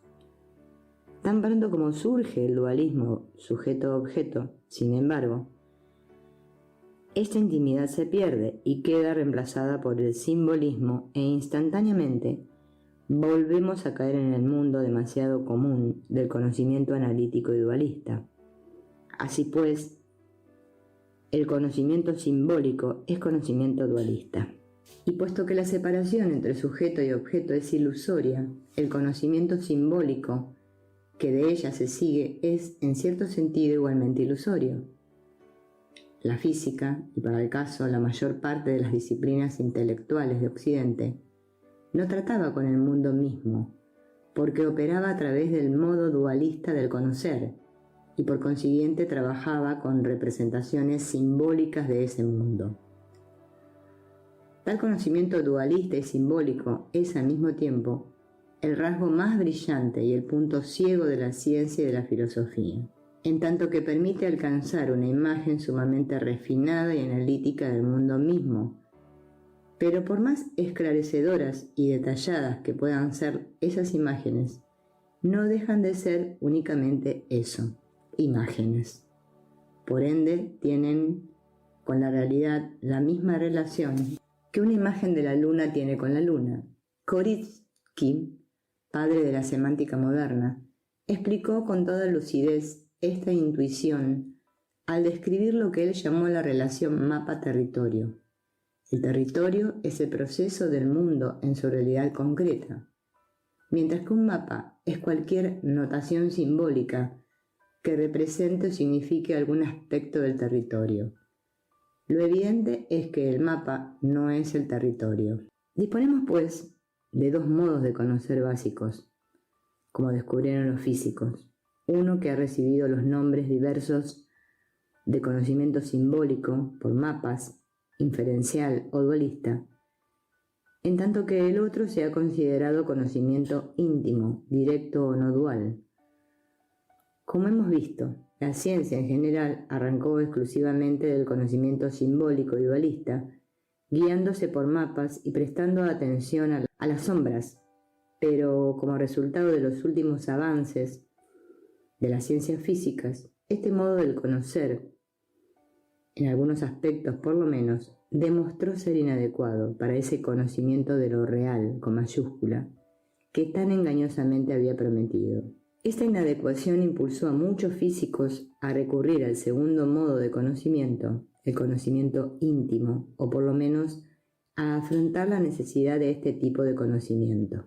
A lo largo de la historia, pues, los hombres han entendido esta única realidad, abandonando temporalmente el conocimiento simbólico por mapas y vivenciando directamente esa realidad fundamental. el único territorio en que se basan todos nuestros mapas. Dicho de otra manera, dejaron de hablar de ella para vivenciarla, y es el contenido de esta experiencia o vivencia no dual lo que universalmente se considera como la realidad absoluta. La prueba final de esto no consiste en ninguna demostración lógica, sino en un hecho vivencial, y solamente si nos embarcamos en la experiencia de despertar en nosotros el segundo modo del conocer, podemos saber por nosotros mismos si tal cosa es o no es verdad.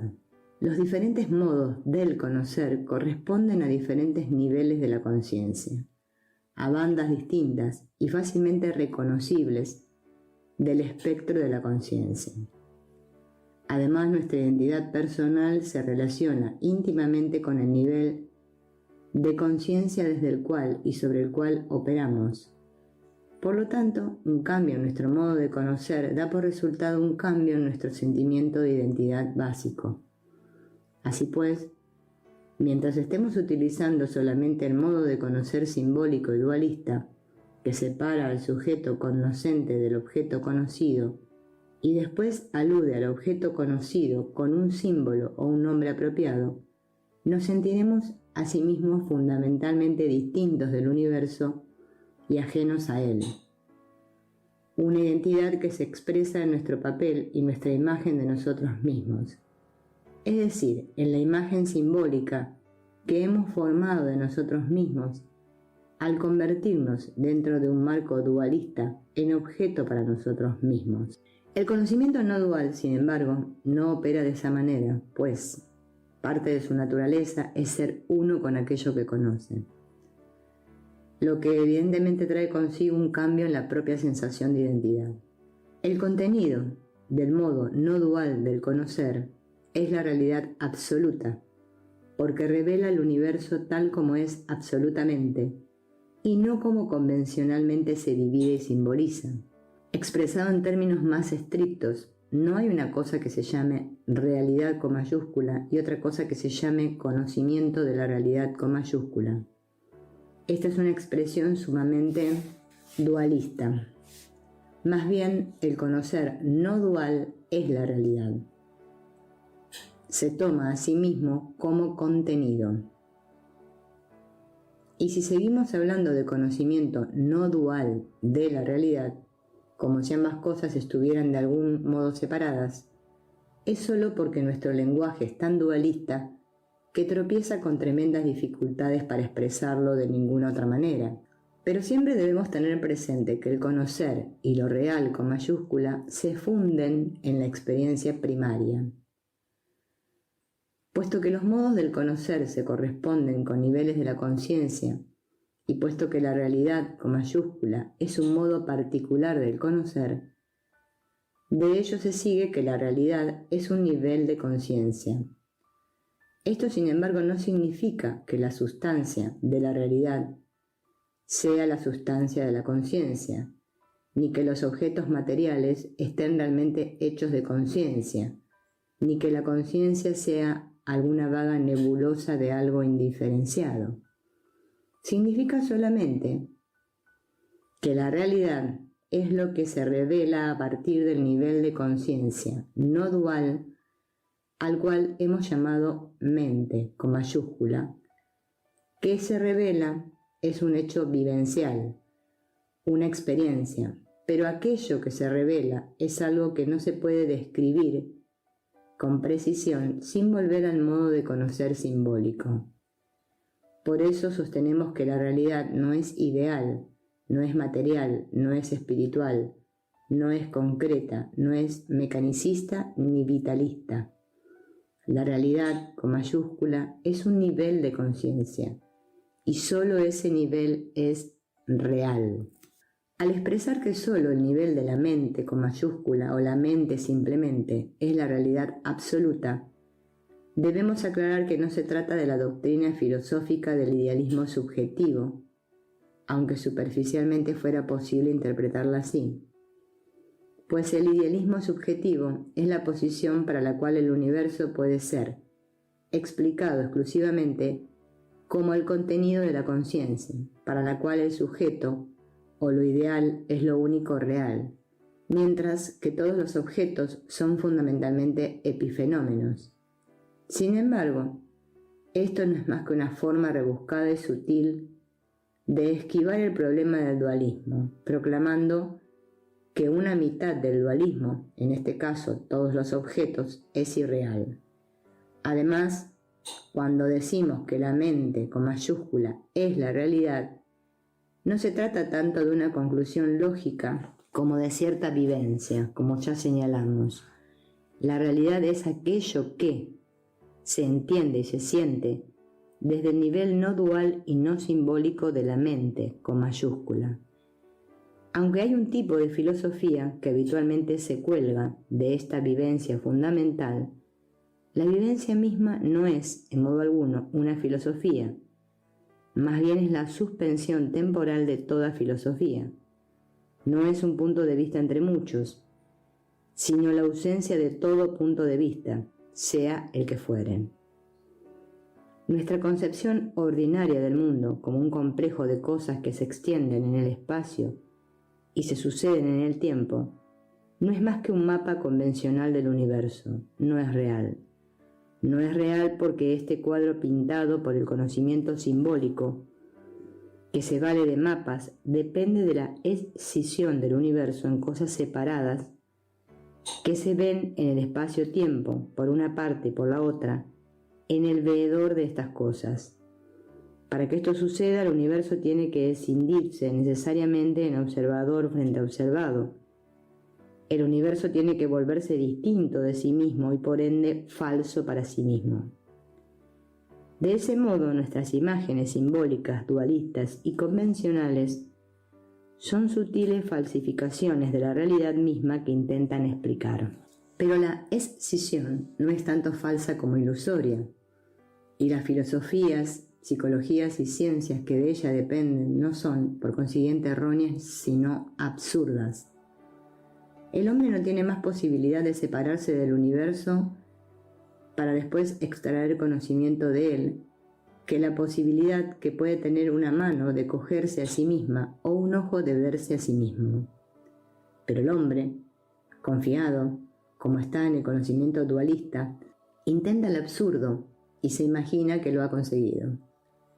El resultado es una imagen o cuadro del universo que lo presenta como compuesto de fragmentos llamados cosas, desparramadas por el espacio y el tiempo, todas ajenas y separadas de la solitaria isla de percatación que el hombre actualmente se imagina ser. Perdido así en su propia sombra, confinado en ese cuadro o mapa puramente dualista del cosmos, el hombre se olvida por completo de lo que el mundo real es en su realidad. Y sin embargo, es ineludible que, si el universo se distingue de sí mismo y se falsea para sí mismo mediante la escisión entre el veedor y lo visto, el conocedor y lo conocido, el sujeto y el objeto, entonces una verdadera comprensión del mundo real solo pueda darse al entender que, como expresó Schopenhauer, el sujeto y el objeto no son más que uno. Si esto es verdad, solo comprenderlo así puede reclamar el título de verdad absoluta. Mirar a través de las ilusiones que nos ha legado el conocimiento simbólico dualista y al hacerlo así, despertarnos al mundo real. Como este mundo real, en tanto que totalidad no tiene opuesto, es obvio que no se trata de algo que pueda ser definido o captado, ya que los símbolos no tienen significado en función de sus opuestos, en tanto que el mundo real no tiene opuesto alguno. Por eso se le llama vacío, sunyata, lo hueco, anoia, expresiones todas que solo significan que todo pensamiento y toda proposición referentes a la realidad son vacíos e inválidos. Al mismo tiempo equivale a decir que el mundo real está también vacío de cosas separadas, ya que las cosas son producto del pensamiento, no de la realidad. Si la realidad es inexpresable, no por eso deja de ser vivenciable, pero puesto que esta experiencia o vivencia del mundo real se da oscurecida por nuestros conceptos sobre ella, y dado que estos conceptos se basan en la escisión entre el sujeto que conoce y los conceptos que son conocidos, todas estas tradiciones afirman enfáticamente que de la realidad solo se puede tener una experiencia o vivencia no dual en la que no existe la brecha entre el conocedor y lo conocido, porque tal es la única manera de que el universo no sea devorado por la ilusión. Esto significa que la realidad con mayúscula y la percepción que tú tienes de ella es una y la misma cosa, lo que Britt llamaba la vivencia del universo por el universo. Ahora bien, a esta percatación hemos llamado el modo no dual del conocer, el universo que se conoce como universo. Este modo de conocer se corresponde con una función, estado o nivel de la conciencia que designamos como mente con mayúscula. Y puesto que conocer la realidad es ser la realidad, entonces podemos destilar toda la esencia de estas tradiciones en una frase como la realidad como nivel de conciencia o simplemente la realidad como solo mente con mayúscula. No tiene gran importancia que se la llame Brahman, Dios, Tao, Dharmakaya, vacío o de cualquier otra manera, ya que todas ellas apuntan igualmente a ese estado de la mente con mayúscula, no dual, en que el universo no se haya escindido entre el veedor y lo visto. Pero este nivel de conciencia no es difícil de descubrir, ni está profundamente sepultado en la psique, más bien está muy próximo, muy cerca, continuamente presente, pues la mente no es en modo alguno diferente de ti.